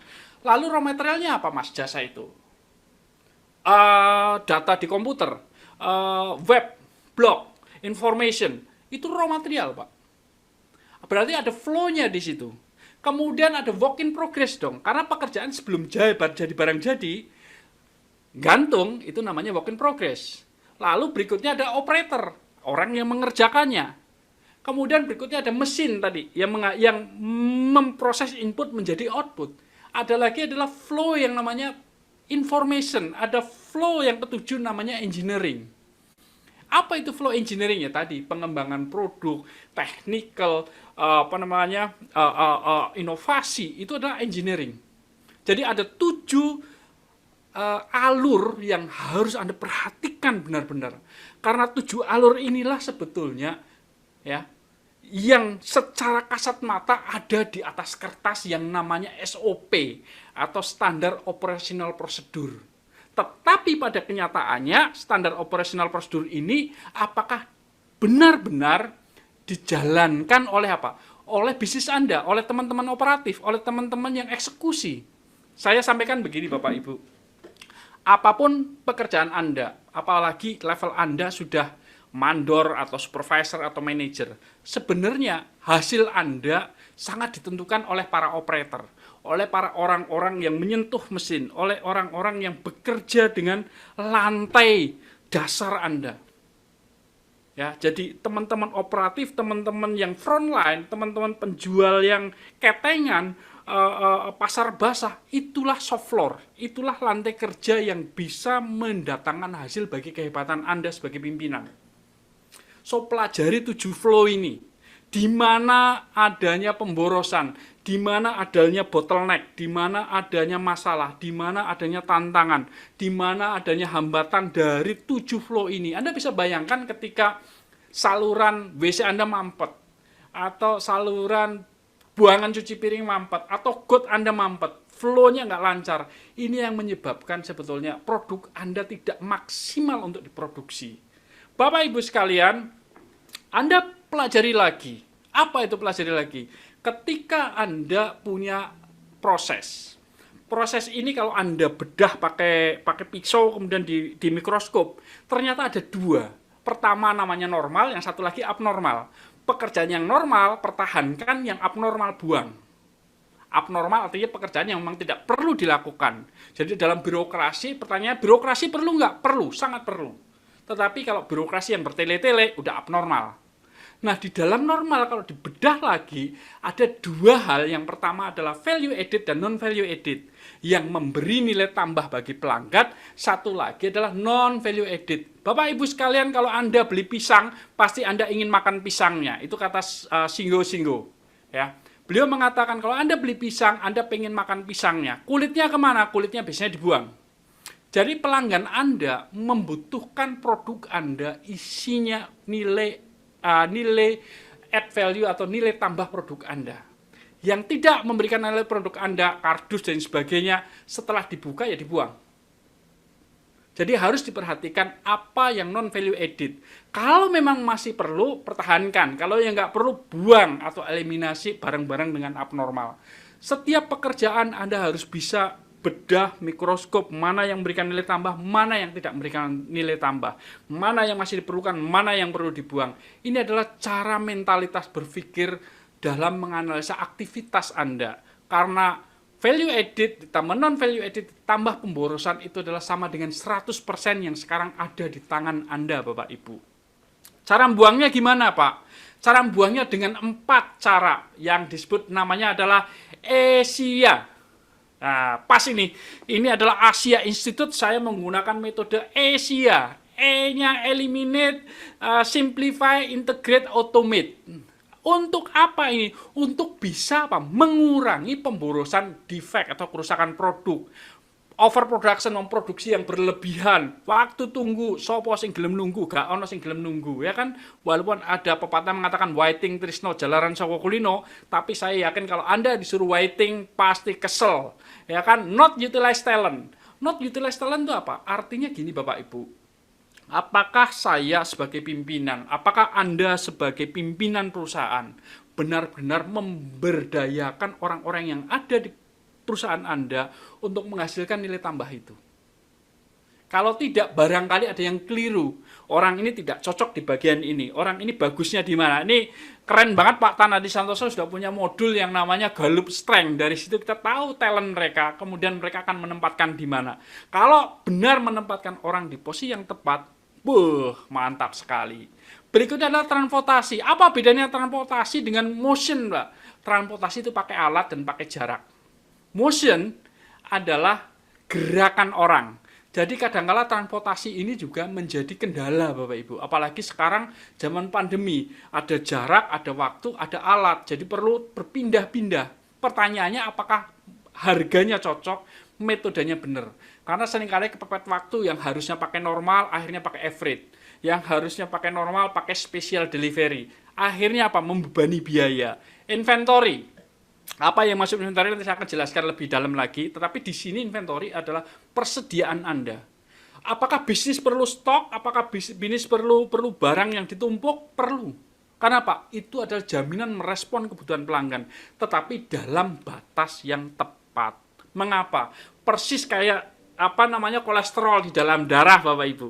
Kalau kolesterol di dalam darah diperlukan, sangat diperlukan. Tetapi nek kakean, kalau kebanyakan melebihi batas, bisa stroke. Sama dengan inventory. Inventory diperlukan, tetapi inventory juga membebani yang namanya working capital. Jadi perlu menganalisa, benarkan inventory itu harus ada sekian level atau sekian persen. Kalau enggak, bisnis Anda perlu melipat gandakan yang namanya working capital Anda atau modal kerja Anda. Tadi motion adalah gerakan, karena gerakan ini berhubungan dengan safety, gerakan ini berhubungan dengan capek, gerakan ini berhubungan dengan fatigue. Ya, maka kita perlu mengevaluasinya. Berikutnya adalah extra processing atau extra birokrasi. Jangan-jangan pelanggan Anda kesel karena apa? nunggunya terlalu lama, ngisi formnya terlalu lama, padahal sekarang sudah bisa online, sudah bisa Google Form. Kenapa kita membuat ribet ya? Sudah pakai form, pakai kertas lagi, dicek lagi, pasti pegel. Karena apa? Extra processing. Extra processing juga bisa di dalam inspeksi produk. Perlukah kita menginspeksi menjadi 3 lapis, tidak 2 lapis? Apakah metodenya perlu 1 jam, enggak setengah jam? Ini adalah cara-cara kita dengan nama downtime, DOWNTINME. Kita harus bisa menguranginya, mengeliminasinya dengan cara ESIA, eliminate, simplify, integrate, automate. Oke ya Bapak Ibu ya, keren ya, good. Nah Bapak Ibu, ketika kita ingin produk kita bebas dari masalah atau zero defect, maka kita harus menyeimbangkan ke dalam segitiga sama kaki ini, yaitu pertama design of product, tadi saya singgung di depan, product development, yaitu tentang bagaimana memahami pelanggan, lalu bagaimana produk ini atau yang dikembangkan ini atau yang dirancang ini bisa diproduksi. Setelah diproduksi, apakah fit for use atau bisa dipakai oleh pelanggan sebagai barang yang benar-benar dia inginkan. Karena seringkali produk itu di bawah ekspektasi mereka. Balik lagi 5 hal ya, yang di Kano tadi. Temukan fit for use atau fit on purpose atau sesuai dengan keinginan mereka. Kalau saya pengen remote seperti ini, ya saya pengen remote seperti ini. Jangan dikasih yang macam-macam, jangan dikasih di sini ada angkanya, dikasih bisa kursor, bisa mouse, padahal saya nggak memerlukan, padahal saya hanya butuh pencet depan belakang. So, this is perfect example, ya namanya pointer ya seperti ini, cukup buat saya. Nggak perlu ada mouse-nya, karena mouse ada di bawah, di trackpad saya bisa gitu. Tapi ketika presentasi, saya hanya membutuhkan maju sama mundur. Jadi di sini forward udah cukup. Kalau saya butuh sinar begini, ya sinar aja ada pentolannya, ada laser beamnya. It's okay. Cukup 3 tombol saja. Artinya fit on purpose, desain produk fit of use atau fit purpose dalam setimbang. Kalau 3 ini ketemu setimbang, maka kita akan ketemu yang namanya zero defect. Bapak Ibu sekalian, ini minuman yang sering Bapak Ibu temukan di minimarket atau bahkan di jalan. Saya ingin memberi gambaran begini Bapak Ibu. Yang sebelah kiri saya sebutkan nama brandnya, walaupun saya nggak dibayari. Ya, Cleo, Fit, Le Minerale, Aqua. Mana yang menurut Bapak Ibu secara desain murah? Artinya kalau diproduksi, di print, menjadi packaging, menjadi label produk, ya harganya lebih murah. Fit. Yes, Bapak, keren banget Pak. Itu kalau filmnya putih Pak, cuma ditempelin warna merah, selesai Pak. Di print warna merah, keren Bapak. Yes. Ya, Aqua itu berapa warna? 5 warna, 6 warna. Le Minerale 7 warna. Cleo itu bisa sampai 8-9 warna Pak. Dan degradasinya itu luar biasa sulitnya. Jadi orang printing kalau memprint Cleo itu pasti setengah mati Pak. Rejectnya tinggi. Alhasil apa Pak? Harga printnya pasti lebih mahal dibanding harga fit. Nah ini bagaimana memahami customer, bagaimana memahami proses. Kalau enggak, barangkali packaging yang Anda miliki itu terlalu mahal karena apa? Desainnya complicated. Ya, moga-moga ini memberikan gambaran Bapak Ibu. Ya, jadi perhatikan aspek-aspek yang seperti itu sehingga biaya itu bisa ditekan sehingga pelanggan pun senang. Nah ini adalah metrik antara production dan customer. Karena dua-duanya itu harus dalam kendali Bapak Ibu. Dua-duanya harus seneng. Nggak bisa produksinya setengah mati, customernya menang. Nggak bisa menang-menang. Di sini bukan masalah menang-menang. Anda boleh menang sama pelanggan sekali, tapi kalahnya 364 hari dalam setahun. Ini bukan masalah menang-menang, kita lagi cari senang. Jadi produksi, orang dapur itu juga senang, customer, pelanggan itu juga senang menerima produk Anda. Temukan titik ini Bapak Ibu. Artinya, bagaimana sebuah spek, bagaimana sebuah proses itu dalam kendali, dan memenuhi spesifikasi dari pelanggan atau fit on purpose atau fit in use atau fit for use, bisa dipakai manfaatnya maksimal bagi pelanggan. Ini adalah PR yang luar biasa bisnis yang sekarang ada, Bapak Ibu sekalian. Jadi kalau Anda lagi pusing, Anda nggak sendiri, banyak orang pusing persis dengan Anda, Bapak Ibu. Karena apa? Proses itu punya CP/CPK, ini ngomong statistikal. Nanti panjang kali lebar. Saya sederhanakan saja lah, Pak. Jadi proses itu ternyata punya kapabilitas, ya. Punya kapabilitas, gampangannya gitu. Jadi gini, saya cerita yang paling gampang. Kalau Bapak Ibu punya toleransi atau menerjemahkan keinginan pelanggan, contohnya adalah batasnya 45 sampai 55. Itu adalah keinginan pelanggan. Is good. Pertanyaannya, apakah proses Anda bisa memproduksi ketebalan antara 45 sampai 55 mikron? Kalau tidak bisa, maka produk Anda atau hasil produk Anda bisa di atas 55, bisa di bawah 45. Yang merah itu adalah titik pemborosan atau titik reject atau defective product. Ya, artinya proses Anda kalau menggunakan formulasi bell curve seperti ini, produk Anda atau proses Anda tidak bisa atau tidak memiliki kemampuan yang mumpuni untuk memproduksi harapan si pelanggan. Ya. Lalu bagaimana kalau pas? Kalau pas ya sama dengan 1, ya oke lah.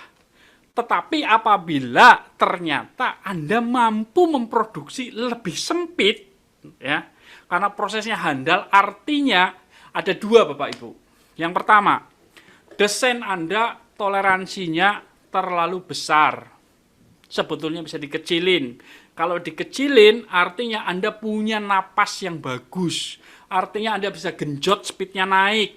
Anda bisa lebih leluasa dalam memeriksa quality. Artinya secara biaya harusnya bisa lebih turun karena proses Anda prosesnya handal. Bisa memenuhi pelanggan secara spek, mesinnya pun top, martotop.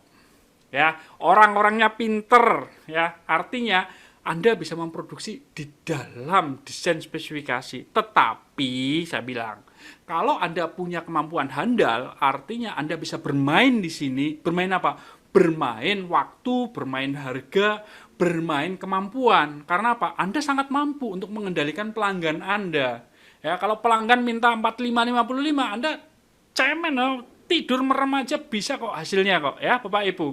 Nah, tetapi Bapak Ibu, hidup ini kan tidak semulus muka saya, ya kan? Kadang-kala bopeng-bopeng seperti itu kan, nggak semulus ini kan. Karena nggak semulus ini, maka terjadi shifting atau terjadi pergerakan. Bahwa yang tadinya speknya 45-50 bergeser menjadi 48 ke 56. So what it mean? Maksudnya apa, Mas? Maksudnya apa, Pak D? Maksudnya gini, Bapak Ibu. Hidup ini dipengaruhi oleh banyak keadaan. Mesinnya dulu waktu baru, settingnya mudah, lama-kelamaan menua, ada saja pergeseran kemampuan. Bisa jadi kalau pagi masih ngantuk, siang dikit kumpul nyawanya, baru jam 10 bisa digas.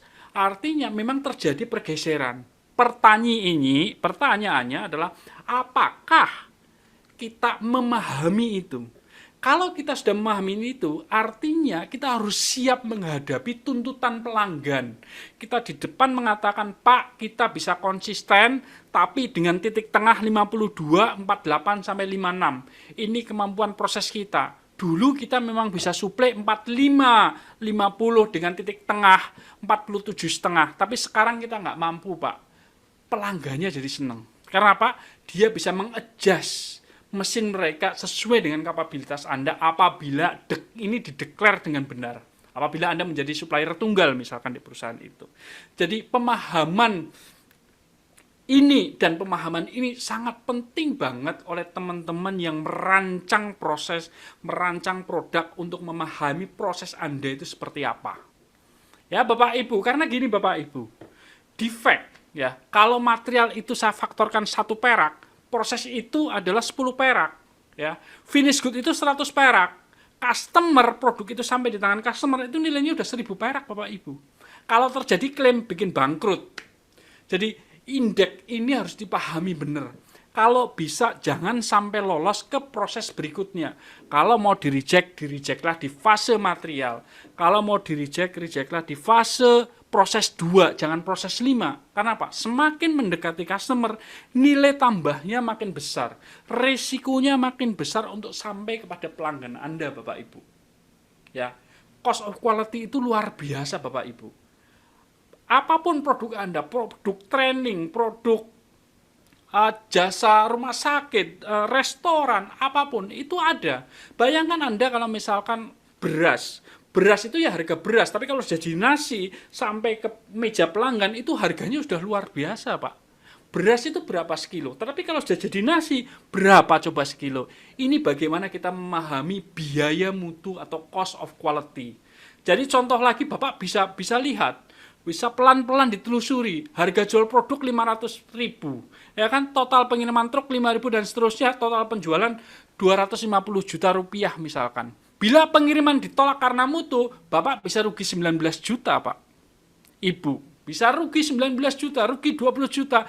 Itu bisa menghilangkan margin penjualan yang 250 juta loh, Bapak Ibu.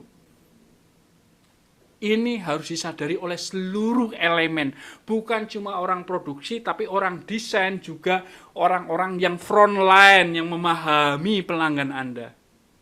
Karena kalau enggak, Anda hanya memproduksi barang untuk dibuang ke tempat sampah. Dan ini bikin susah, apalagi kalau Anda mengatakan, ini bisnis saya. Wah, tengah mati, Mas. Oke, Bapak Ibu sekalian, maka kita harus menggunakan pendekatan yang namanya adalah practical problem. Ya, kayak tadi, problem-problem yang ada di lapangan namanya practical problem. Lalu kita harus mengumpulkan data. Data yang Anda kumpulkan bernama statistical theory. Karena apa? Karena kita dalam memecahkan masalah harus berdasarkan data. Bukan asal persepsi, bukan asal ngomong. Kalau pelanggan lagi seneng yang manis, pertanyaannya manis yang seperti apa? Berapa nilai breaknya? Berapa nilai gulanya? Berapa nilai kemanisannya? Kalau produk Anda ada produk 10 batch, range-nya berapa tingkat kemanisannya? Ini yang namanya adalah statistical theory berdasarkan practical problem yang ada di pelanggan Anda. Jadi pelanggan Anda puas nggak puas itu sebetulnya bisa didasarkan pada statistical theory. Apa yang mereka komplain? Ukuran yang mana? Berapa batch Anda produksi, ukurannya berapa coba? Kemudian data dikumpulkan menjadi statistical theory, lalu diolah menjadi statistical solution. Artinya Anda harus ngomong lagi sama orang proses. Proses, kalau aku punya statistical theory seperti ini, aku bermain-main dengan skenario statistical, nanti hasilnya akan seperti apa? Karena hasil itu yang nantinya akan menjadi practical solution. Apa yang dimaksud dengan practical solution? Kalau namanya PDCA, nantinya harus distandarisasi, lalu diamalkan atau diimplementasikan di tempat kerja menjadi keseharian operatif, operasi bisnis Anda.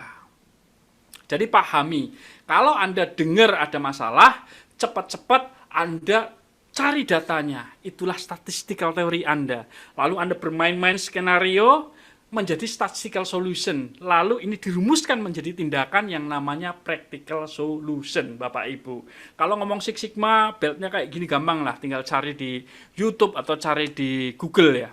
Mudah sekali. Ya. Bell curve begini, ini berapa sigma, gampang.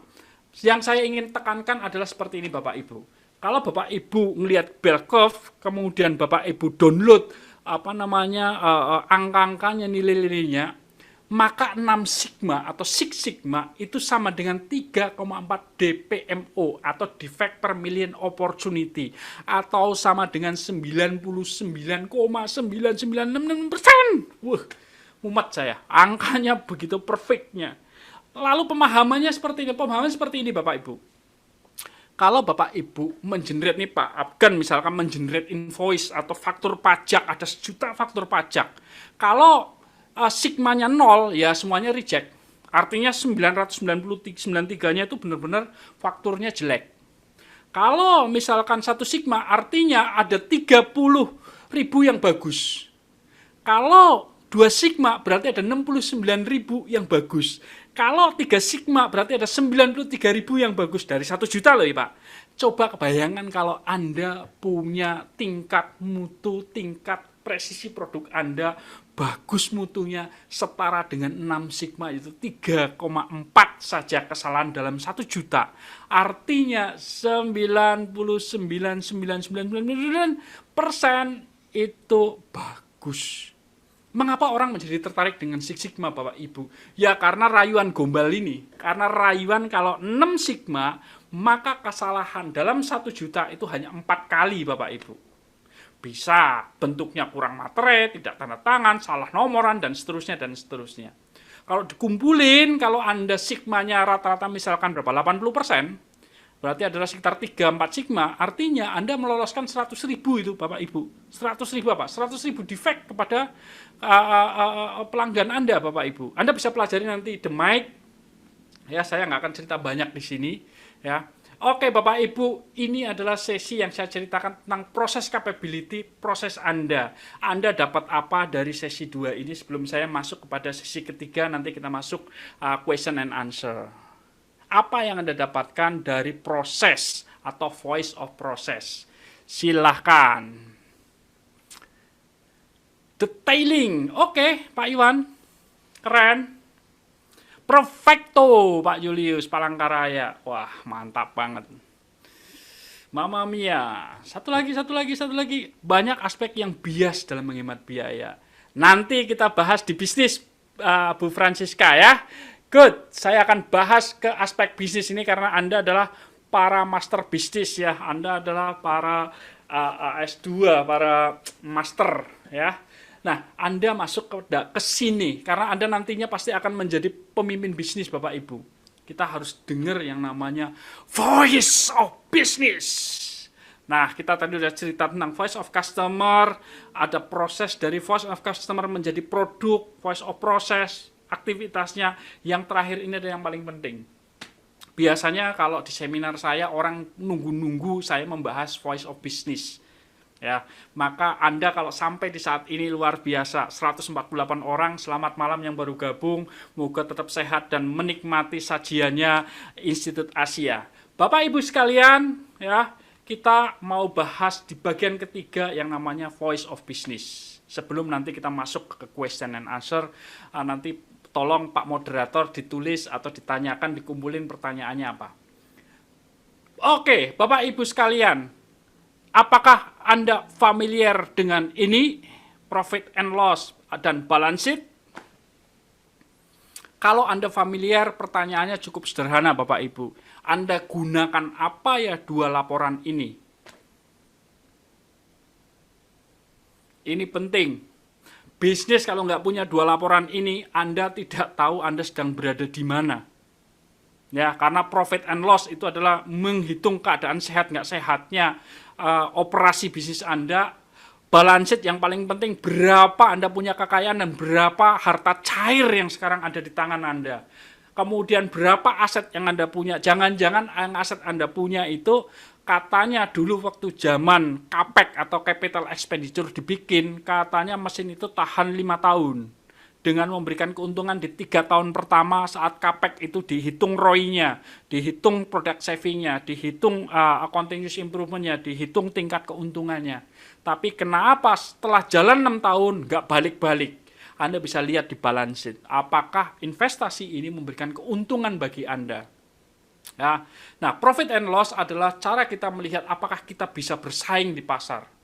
Karena dari situ kita bisa menghitung contribution margin, berapa margin kita, berapa tingkat cost kita. Karena begini Bapak Ibu, semua itu adalah permainan persepsi Bapak Ibu.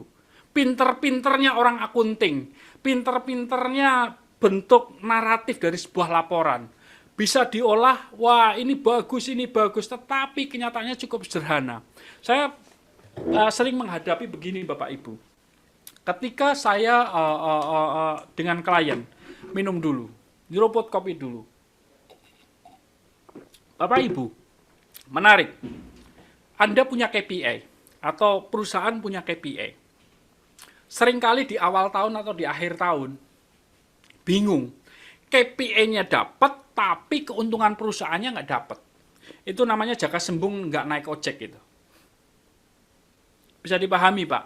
KPI setiap orang itu harusnya merefleksikan kepada bottom line dan growth of business. If not, that something wrong pada saat menyeting itu. Kalau Pak Andi bilang di OKR ya, objektif key result itu jaka sembung naik ojek pokoknya. Nggak nyambung, Cek. Karena apa? Baik OKR, KPI, kalau kecapai tapi bisnisnya tidak kecapai, profit sama pertumbuhannya nggak kecapai, artinya something is wrong there. Either dulu waktu ngeset targetnya hanya pengen dapat bonus, atau ketika ngeset targetnya berantem satu sama lain. Purchasing pengen beli murah, engineering pengen beli barang mahal, dua-duanya nggak ketemu. Jadi intinya persepsi dalam bisnis ini harus ditata dengan baik. Karena bisnis adalah tentang net profit, bisnis adalah tentang cash flow. Kalau dua ini tidak benar-benar dipahami, maka bisnisnya perlahan-lahan pasti remek. Ya. Jadi Anda harus tahu, biaya itu ada di mana. Anda punya biaya itu di mana. Biaya itu bagaimana caranya agar optimal. Jadi persis kayak Anda melihat dompet Anda lah ya. Dompet saya begini, duitnya apa, begitu ngeluarin duit kan harus mikir itu. Mikir apa? Duit saya ini dapat apa? Manfaat apa yang bisa saya keluarkan dari duit ini? Ini adalah cara penting kita memahami cost, Bapak Ibu. Sesederhana itu. Ini rupiah yang keluar dari dompet saya, ini rupiah yang keluar dari dompet Anda pasti diperhitungkan. Pertanyaannya ketika Anda jadi karyawan seringkali lupa bahwa uang yang dikeluarkan itu adalah uang Anda sebenarnya. Permasalahannya banyak orang merasa ketika ngeluarin adalah bodoh teuing, ini bukan duit saya ini gitu. Ini adalah mentalitas yang kurang baik yang harus segera diperbaiki. Karena apa, Pak, Bapak, Ibu? Tempat kerja Anda itulah yang menghidupi keluarga Anda. Tempat kerja Anda itulah yang harus Anda pelihara. Mengapa? Karena disitulah sebenarnya kita berkarya sepanjang hidup kita. Oke, saya lanjut. Bapak Ibu bisa buat nih secara kumulatif. Pada saat Bapak Ibu mengeluarkan duit sampai dengan nanti payment day atau dapat cash dari pelanggan, butuh berapa lama? Ya, karena jangan-jangan hidup Anda adalah membiayai pelanggan, Bapak Ibu. Bisnis, the good business, ini saya ngomong idealnya. Ideal itu berarti mulus ya, kayak wajah saya mulus sekali gitu ya. Jadi mulusnya adalah apa? Mulusnya adalah pengennya ketika memproduksi barang, duitnya adalah duit orang lain. Ini orang bisnis pinter banget, Pak. Using somebody else money itu adalah cara bisnis yang luar biasa pinternya. Sayangnya tidak semua bisnis bisa begitu. Kadangkala kita bisnis harus pasang modal kerja 3 kali lipat untuk dapetin cash dari pelanggan. Contoh misalkan Anda punya bisnis catering misalkan. Anda beli barang, kemudian Anda masak, Anda jual ke pabrik, setelah anak-anaknya makan, masih nunggu sebulan dibayar, kemudian nunggu penundaan sebulan, bahkan beberapa catering punya problem yang serius, untuk mensuplai pabrik, dia butuh 90 hari untuk menunggu dari pembelian material sampai dengan receive payment. Pertanyaan saya, Bapak Ibu punya bisnis, berapa lead time-nya dari Anda mengeluarkan duit untuk beli barang, sampai dengan Anda mendapatkan uang. Semakin pendek, semakin sehat, semakin pendek, untungnya besar, semakin hebat. Inilah yang dicari dalam lean business improvement. Karena begini Bapak Ibu, Anda harus benar-benar metani detail. Oke, net sales, gross margin, EBITDA, EBIT, earning after interest, retain earning. Anda harus pelajarin. Karena Bapak Ibu, boleh suka nggak suka, 80% duit Anda ada di dalam operasi bisnis. Ini yang seringkali para business owner lupa. Duitnya ada di pabrik loh Bapak Ibu. Bukan di pelanggan. Anda boleh perhatikan atau enggak. Karena apa? Biaya produk Anda ada di situ. Pak, tapi ternyata Pak, sebetulnya kalau saya hitung-hitungan bisnis Pak, saya pelajari cash flow saya pelajari P&L saya, ternyata terjadi penunggakan pembayaran di sisi customer. Itu 2 kali Anda bermasalah. Anda bermasalah di collection, yang kedua Anda punya masalah di 80% uang bisnis Anda ada di operasi. So, mumet. Ya. Saya ngomong yang ini aja, 80% uang itu ada di operasi. Entah itu ada di research, entah itu ada di PPC, entah itu ada di process engineering, di quality assurance, di material, di mana tersebar itu 80% uang bisnis Anda. Karena biasanya 20% adalah nilai uang cash Anda. Nah, kalau kita ngomong, Pak, terus bagaimana caranya bersaing? Pasar sekarang sudah tahu harga produk Anda. Apapun produk Anda, pasar udah tahu. Secara umum nih ya, saya ngomong secara umum. Kalau produk Anda, apalagi produk Anda sudah masuk ke dalam komoditi, maka pasar udah mendikte habis. Mau handphone kayak apa, harganya sudah sangat ketahuan.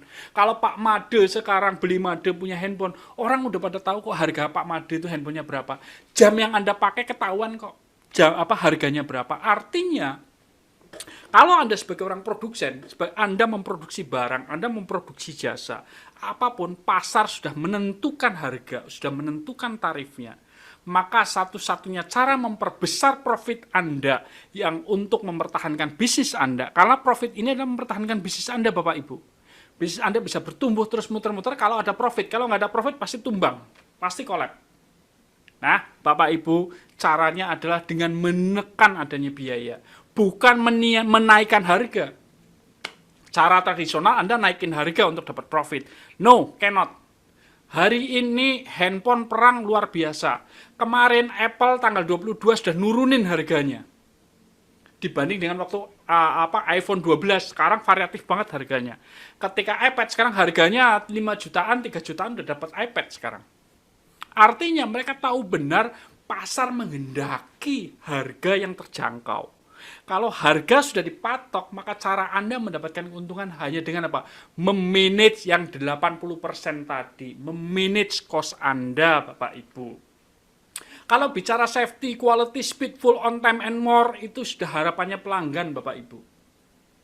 Saya ulangi lagi, semua yang ada di layar ini, itu sudah menjadi harapan pelanggan. Harga mati, produknya harus aman, kualitas. Kalau order sekarang kemarin udah nyampe. Gitu kan? Kalau order 5 maunya 10 ya udah datang. Kalau bisa on time, kalau bisa dikredit, kalau bisa dicicil, kalau bisa gratis. Suka atau enggak suka itu emang kelakuannya pelanggan kita begitu. Orang yang namanya gratis saja masih ditawar loh Bapak Ibu. Ini gratis Pak. Gratis Bu, monggo Bu. Kalau gratis boleh enggak saya minta 2? Boleh nggak saya bawa 3? Boleh nggak saya bawa semuanya? Itu gratis saja masih ditawar loh Bapak Ibu. So, itulah perilaku pelanggan.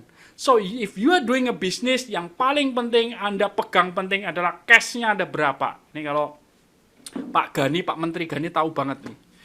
Cash bisnisnya harus berapa? Karena cash inilah yang seperti aliran darah di dalam tubuh Anda. Nek lancar, ya sehat gitu. Nek mampet, ya kolap, ya bisa stroke. Nah, ini yang harus Anda pelajari Bapak Ibu. Dari raw material sampai dengan payment berapa hari. Berapa duit yang Anda keluarkan. Berapa resiko bunga yang Anda tanggung. Berapa hutang yang Anda terjadi sehingga cash Anda menjadi terganggu. Karena apapun yang masuk pasti akan keluar. Pertanyaannya berapa yang ditahan? Ya, Bapak Ibu. So, coba Anda pelan-pelan pelajari ya. Ketika Anda mengeluarkan duit seperak itu tanggal berapa? Lalu besok dapat 5 perak itu tanggal berapa? Anda petanin. Karena apa? Tidak semua orang dalam bisnis Anda yang sekarang bekerja untuk Anda, mereka itu peduli. Bisa jadi mereka bilang, "So what? Aku kan karyawan. Anda kan bos. Saya sudah lakukan yang terbaik, ya terserah kamu. Yang penting tanggal 25 gajian, tanggal 28 gajian, sebedeteing. Toh tanggung jawab dan memenang sudah kulakukan." Nah, ini penting sekali kalau Anda manajer, Anda direktur, Anda pemilik bisnis, pahami. Petakan, lalu cobalah pelan-pelan diperpendek bagaimana caranya. Nah, Bapak Ibu, saya kasih namanya adalah Star Killer. Star Killer ini adalah yang membunuh bisnis Anda. Yang membuat bisnis Anda kelenjotan, yang membuat bisnis Anda kelimpungan, yang membuat Anda mirang-miring adalah karena ada killer ini. Maka tugas Anda sebagai pemimpin bisnis, ya, para master ini, pemimpin bisnis ini, tenggarai. Killer apa yang sedang Anda hadapi? Pak, saya bisnisnya adalah supply chain, Pak. Tracking, Pak. Bisnis saya adalah transportasi. Coba lihat di distribution deh. Siapa tahu di situ Anda bisa menguranginya. Siapa tahu di situ Anda bisa mengoptimalkannya. Pak, saya punya karyawan sekian. Coba dianalisa mulai dari angka 1 sampai 12 antara salary sampai retirement. Ada nggak di situ sebetulnya aktivitas yang tidak memberikan nilai tambah? Pak, bagaimana dengan factory other overhead, Pak? Bagaimana dengan overhead, Pak? Coba analisa 1 sampai dengan 7. Pak, ini SG&A nih, Pak. Travel, kemudian ada biaya marketing, biaya umum, dan lain sebagainya. Terus gimana? Coba analisa, apakah yang Anda keluarkan dari dompet Anda, dari orang finance Anda, benar-benar terrefleksi oleh orang accounting, benar-benar nanti customer membayar invoice-nya kepada orang finance lagi. Bapak Ibu sekalian, 5 ini pelajarilah. Karena 5 ini penting banget untuk dikuasai. Apalagi kalau Anda adalah orang-orang manufacturing. Material, 60-70% produk Anda biayanya ada di sana. Bagaimana dengan development-nya? Bagaimana dengan procurement-nya? Bagaimana dengan material balanya? Bagaimana dengan pemborosannya? Bagaimana dengan defect-nya? Bagaimana dengan slow moving-nya? Dead stock-nya? And so on, Bapak Ibu sekalian. Jadi Bapak Ibu, kalau usaha sudah usaha, tapi salah alat, salah cara, hasilnya tidak maksimal. Ya Bapak Ibu ya, ini penting sekali untuk dipahami. Nah Bapak Ibu sekalian, apabila Bapak Ibu bisa menerapkan apa yang tadi saya bicarakan tentang managing customer voice, managing process capability, maka ini akan terefleksikan kepada bottom line Anda. Contoh, current state-nya seperti itu. Apabila Anda bisa mengendalikan spending Anda, setidaknya Anda bisa mengimprove 6,1% tingkat keuntungan Anda. Tetapi apabila Anda bisa menjual lagi 10% lebih besar, lebih banyak pada harga yang sama, artinya Anda mengimprove 27,3% lebih kurang. Kalau dua-duanya di total digabung, ketemu 34%. So, wow banget, how we spend less and making more menjadi penting sekali dalam bisnis di saat ini, di saat yang lagi susah-susah begini. Dan ini adalah cara kita untuk bertahan, cara kita untuk menang di pasar. Saya udah bahas voice of customer, voice of process, and voice of business. Semoga bermanfaat Bapak Ibu, karena penting banget kita mendengarkan pelanggan, kemudian menerjemahkan apa keinginan pelanggan. Kemudian yang menerjemahkan keinginan pelanggan itu, teman-teman frontline ini, teman-teman developer ini juga memahami kemampuan capability dari proses, kemampuan memproduksi secara banyak, secara besar, secara mutu, secara aman, juga harus dipahami. Jadi kalau orang komersial nggak paham tentang apa yang diproduksinya, silahkan orang-orang komersial belajar setidaknya hal-hal penting di dalam proses manufacturing, di dalam proses dapurnya. Orang produk desain, orang engineering development yang sering melahirkan ide-ide brilian, sering melahirkan produk baru, sering melahirkan gagasan baru, yang dilahirkan itu jangan dititipin di panti asuhan. Produk yang Anda lahirkan, ide yang Anda lahirkan, Anda kelola dengan baik, Anda amati dengan baik, apakah benar ketika diproses produksi, bisa diproduksi massal, dan bisa dibuat secara konsisten. Karena kalau tidak, ujungnya ada pada dampak bisnis Anda. Anda dengerin voice of pelanggan, Anda terjemahkan dengan kurang baik, prosesnya kalang kabut, bisnis Anda collapse. Jadi segitiga setimbang ini, tolong pelan-pelan dipahami. Bahwa untuk membuat bisnis Anda bertahan, bisnis Anda lebih profitable adalah dengan memiliki proses yang capable untuk menerjemahkan voice of customer. Karena bisnis dapat uang dari pelanggan. Pelanggan puas, pelanggan akan datang, pelanggan akan bayar, pelanggan akan happy, bisnis Anda akan bertumbuh. Apa yang Anda dapatkan di sesi ketiga ini, Bapak Ibu? silahkan di chat.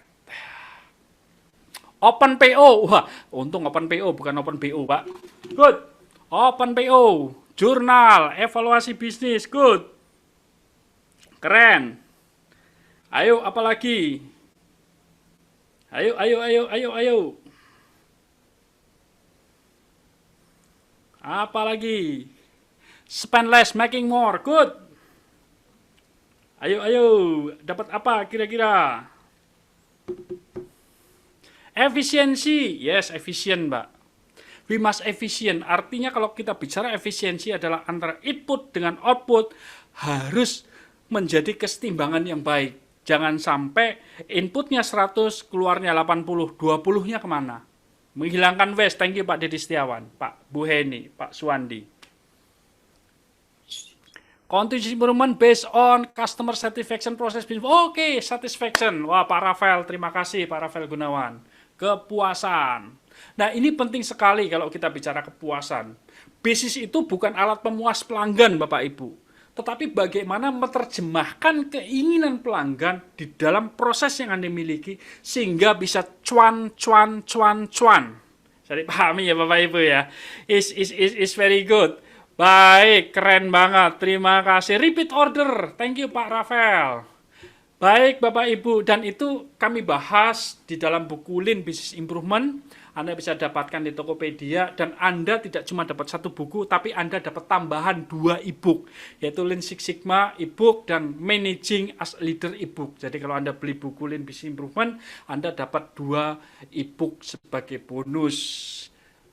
Baik, Bapak, terima kasih waktunya. Kita buka sesi. Kalau mau tanya jawab, silahkan. Monggo, Pak. Ayo, monggo Pak. Sorry. Moga-moga Ibu semakin malam semakin seru ini kelihatannya. Terima kasih 151. Iya. It's not too bad. Oke. Selamat malam Pak Wawang. Malam Bapak. Silakan Bapak. Silakan Pak. Ya, saya Reza dari Jakarta. Baik Pak Reza. Bergerak di sini, kita bergerak di services. Jadi kita penyelesaian teknologi dan informasi. Nah, jadi klien kita adalah jasa pengguna servis teknologi atau aplikasi kayak development untuk IT, Pak. Nah, ini adalah kita ini dalam melakukan suatu project, kita misalnya tahu berapa orang kerja untuk ini kan kita lagi ngobrol tentang business improvement ya. Nah, dengan pembicaraan voice. Nah, misalnya kita mendapatkan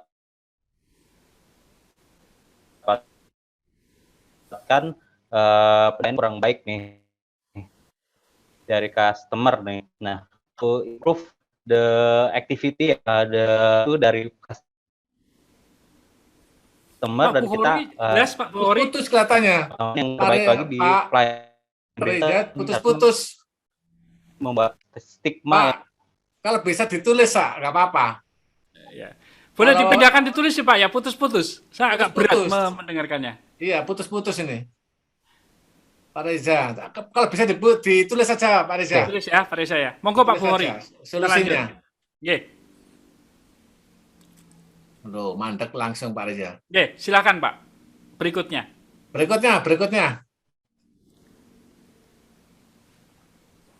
Pak Reza habis ini menulis ya, biar bisa dipahami semua. Boleh di Q&A Pak, boleh dilihat di Q&A Pak. Oke, trik jitu. Nah ini dari Pak Dedi, Pak Awang. Yeah.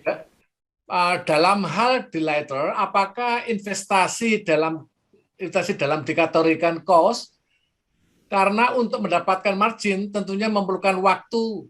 Terima kasih. Oke Pak. Jadi kebanyakan orang memang dalam bisnis itu biasanya dimulai dengan bisnis merugi Pak. Nggak apa-apa jual rugi gitu. Nah kalau jual rugi apakah bisnis? Yang ada adalah memang biaya marketing, yang memang ada biaya trial, biaya memahami pasar itu pasti Pak, tapi nggak ada jualan rugi Pak. Yang ada adalah jualan cuan Pak. Itu yang harus dipahami dulu, nggak ada jualan rugi. Kalau Anda pahamnya, persepsinya ada jualan rugi, ya kapan untungnya? Tapi kalau itu memang dasar untuk mendapatkan pasar, trik marketing dan sebagainya, yaitu investasi di sana. Disebutnya bukan jualan rugi, tapi investasi di sana. Pertanyaannya adalah kalau sudah investasi, kapan balik? Jangan kelamaan gitu loh Pak. Nah seringkali di marketing sendiri keliru dalam memahami ini gitu loh Pak. Saya ngomong adalah beberapa orang yang keliru. Kalau teman-teman di sini pinter-pinter lah, nggak keliru-keliru amat gitu ya. Nah seringkali mereka ngomong, wah jualan rugi, kita biar nanti customernya senang kita jual rugi dulu ya. Kapan untungi? Yang ada adalah biaya marketing untuk investasi itu, untuk dapat narik pelanggan. Delighter harus hati-hati Bapak. Ya. Memang mudah memuaskan pelanggan, tapi pertanyaannya apakah itu menyeret kantong Anda atau tidak? Karena iya, bisa gelagapan kita. Maka yang paling penting pelajari. Pelanggan itu sebetulnya senang diapakan, gitu loh. Itu yang perlu dipahami. Barangkali dengan disapa itu udah senang. Barangkali dengan disediakan parkir yang Anda atur kelola, itu senang. Coba bayangkan Anda datang ke mall atau datang ke hotel, Anda mobil sudah masuk, turun gitu, biasanya kalau hotel turun gitu ya parkirannya Pak. Turun ke hotel, begitu turun stuck, Anda suruh mundur sama satpamnya. Mundur Pak, penuh Pak. Anda pasti kesel. Coba kalau dicegat tadi depan, loh Bapak tadi di depan lihat saya kan Pak. Bapak bilang dong Pak kalau di bawah udah penuh, jadi saya nggak perlu turun. Coba kalau misalkan Anda punya satpam yang bergerak sedikit saja pemikirannya, Jos Margandos membuat orang happy. Bapak, sebentar Bapak, maaf Bapak mau parkir Pak, turun. Maaf Pak, di bawah penuh Pak, parkirnya lagi penuh. Itu kalau saya pas lagi ke Jogja Pak, di Malioboro itu kan tempat parkirnya sempit Pak itu Pak. Satpamnya itu pinter-pinter ya di situ udah pada tahu. Mobil kita taruh gitu Pak, kuncinya Pak parkirin. Nggak tahu parkirnya di mana, mobil saya dibawa kemana juga nggak tahu. Tapi at least saya udah seneng, kenapa? Saya nggak capek-capek cari parkiran Pak. Ya tentu kita ngerogoh kocek lah, amal lah. Ya, semakin gede amalnya, semakin banyak senyumnya, semakin saya dipanggil bos. Kan luar biasa, Pak. Wah, 10.000 jadi bos, Pak. Oh, keren, Pak itu. Murah sebetulnya jadi bos itu. Ya kan murah. Jadi, Bapak Ibu sekalian, yang kecil-kecil begitu, itu kadang-kala adalah cost, tidak membebani cost. Anda programmer, Anda punya software, entah itu SAP, entah itu membuat perintilannya SAP atau jembatannya SAP, whatever. Kalau Anda responsif saja terhadap problem mereka, walaupun Anda nggak bisa, seringkali Anda nggak bisa, tetapi ngomongnya terlalu banyak, wah, habis Bapak ngoperasikannya gitu sih, itu udah bikin kesel, Pak. Tapi kalau, iya Bapak, begitu ya Bapak punya masalah ya Pak ya, iya. Saya juga tahu Pak, saya juga mungkin nggak mampu nyelesain masalah Bapak loh Pak, karena Bapak punya masalah itu masalah tingkat dewa loh Pak, itu berarti dewanya dewa yang bisa mencahin masalah Bapak Pak. Tapi bentar ya Pak ya, saya sama teman-teman kasih waktu deh Pak seminggu Pak, karena ini masalah dewa, jadi saya harus ngundang dewanya dewa Pak. Jadi mudah-mudahan seminggu ini saya rampungin ya Pak ya. Sabar Pak, orang sabar itu memang banyak keselnya Pak. Sama dengan saya kesel ngadepin Bapak gitu. Itu pasti orang itu juga, oh iya. Nggak apa-apa, seminggu balik ya. Iya Pak, balik. Tapi jangan rusak ya. Pasti nggak rusak Pak, pasti bagus. Ini kan seneng. Saya belajar dari film drakor Pak, judulnya adalah Hospital Playlist ya. 1 dan 2. Mereka mengajarkan kita memang harus terus terang sama pelanggan. Tapi juga tidak membuat pelanggan takut. Tetapi kita perlu berterus terang, tapi juga kita memberikan harapan. Tidak nakut-nakutin, tapi memberikan harapan, tapi kita juga tidak terkena klaim. Ini adalah sebuah permainan, Pak. Ya memang pasti yang kalau kita lakukan pertama itu pasti salah, tidak mudah. Ya inilah proses dalam pembelajaran. Begitu, Pak. Mudah-mudahan menjawab. Oke. Terima kasih. Selanjutnya, Pak. Silakan. Jadi ini. Oke. Pak, kalau kita menghadapi customer yang sensitif price, adakah cara untuk memenangkan kompetisi padahal cost sudah ditekan habis? Atau mungkin ini bukan segmen target jualan kita dan coba cari segmen lainnya? Nah, Bapak udah tahu jawabannya. Tapi begini, Bapak. Semua customer itu sebenarnya price sensitif, Pak. Semua customer itu price sensitif, Pak. Saya jamin, Pak. Walaupun dia duitnya banyak, pelit, Pak. Price sensitif, Pak. Yang membuat nggak price sensitif itu kehadiran wajahmu loh Pak. yang menenangkan, yang memberikan solusi. Itu barangkali ketika kompetisi, saya ngadepin banyak kompetisi Pak, karena bisnis saya hampir sama dengan bisnisnya Pak San, kadang-kadang rebutan pelanggan gitu. Artinya apa? Ya wajah kita lah yang membuat merayu, memelas gitu Pak. Jadi kalau nggak beli sama Anda itu rasanya apa ya? Hatinya itu malah justru tersiksa gitu. Jadi mau nggak mau beli sama Anda. Tapi kalau saya ngomong konsep adalah memang benar Pak. Ketika price itu sensitif, maka peran penting adalah orang development, Pak, sama orang procurement. Ya, saya ulangi lagi. Ketika price menjadi sensitif, peran penting adalah orang development dan orang procurement. Saya urai begini, Bapak. Ketika produk Anda misalkan adalah seperti ini, lampu misalkan. Price-nya sudah sensitif, maka yang paling penting adalah bagaimana saya dapetin material yang murah. Artinya saya harus bisa bekerja dengan product development and also procurement untuk dapetin barang yang murah. Sehingga harganya bisa kami tekan. Wah Pak, material itu udah susah, ini udah susah. Iya memang susah. Tapi bagaimana cara cari resource itu penting banget Pak. Jadi ketika price sensitif, maka upayakan orang R&D, orang development untuk bisa cari alternatif material bersama-sama orang procurement. Nggak mesti harus terus Pak cari. Kemudian izin sama orang produksi untuk men-trial material, men-trial alternatif itu tadi. Bos, sabar ya bos ya, kita akan trial 5 kali Pak, agar apa? Agar dapat harga yang bagus sehingga kita bisa jualan lebih penting. Ini adalah cara strategi ketika price sensitif, maka orang R&D sama orang procurement harus kerja keras cari material yang lebih hemat. Karena begini Pak prinsipnya. Di dalam cost structure-nya produk, yang paling utama bisa dikendalikan atau paling utama bisa ditekan dan hasilnya signifikan adalah di material Pak. Kalau Anda utik-utik hanya labor saja, pada tataran tertentu itu berapa sih Pak kontribusinya? Anda bisa hemat 30% dari labor Anda. Labor itu paling adalah 11% kalau di Indonesia. 30% dari 11% berapa? Tapi 1% dari 60%, wow, keren Pak. So this the way you should manage adalah in the raw material side, in the development side. Itu saran saya Pak, monggo. Oke. Yang seterusnya Pak dari Pak Johan. Ye. Ini pertanyaan pendek ini Pak. Bagaimana strategi terbaik untuk perusahaan yang padat karya? Padat karya. Waduh, ini pertanyaannya emang keren Pak. Pertama kali adalah dengan cara memetakan. Nah, Pak, padat karya contohnya adalah bikin jin nih Pak ya. Bikin jin atau bikin baju, itu padat karya biasanya. Cara yang sering saya sarankan kepada mereka, coba syuting. Pertama syuting. Syuting aktivitasnya orang jahit itu apa? Orang motong itu apa? Semua proses dari ujung ke ujung, ya, mulai dari material, mulai digunting atau disyuting semuanya, Pak. Itu cara kita membuat value stream map atau membuat peta alir nilai. Setelah disyuting, kemudian kita petakan. Sebetulnya orang ini ngerjain apa sih? Setiap menit menghasilkan apa nih sih? Apakah yang dikerjakan memberikan nilai tambah atau tidak memberikan? Kalau di syuting kan kelihatan, Pak. Kemudian dianalisa. Itu yang pertama. Yang kedua, coba Bapak amati antara kerja mesin dengan kerja orang. Karena mesin ketika dibeli seharusnya jalan 7 hari, seminggu 24 jam sehari. 7 hari seminggu, 24 jam sehari ketika mesin itu dibeli. Tapi kenyataannya kan tidak berjalan seperti itu kan. Maka apa yang terjadi? Yang terjadi adalah bagaimana utilisasinya menjadi 100%. Itu cara yang kedua. Cara yang ketiga, coba cari master-master yang ada di situ, Pak. Siapa pekerja yang paling top? Pekerja yang sering dapat insentif, pekerja yang sering breaking record, siapa? Kemudian syuting lagi orang itu, Pak. Setelah syuting orang itu, detailin mereka melakukan apa. Videokan, kalau perlu pakai 10 kamera, atas, bawah, drone, dan semuanya. Untuk apa? Biar tahu orang yang hebat ini bisa di-copy orang lain. Mudah-mudahan nanti 3 ini bisa menjawab pertanyaan Bapak tadi untuk di jalur padat karya. Terima kasih, Pak. Oke.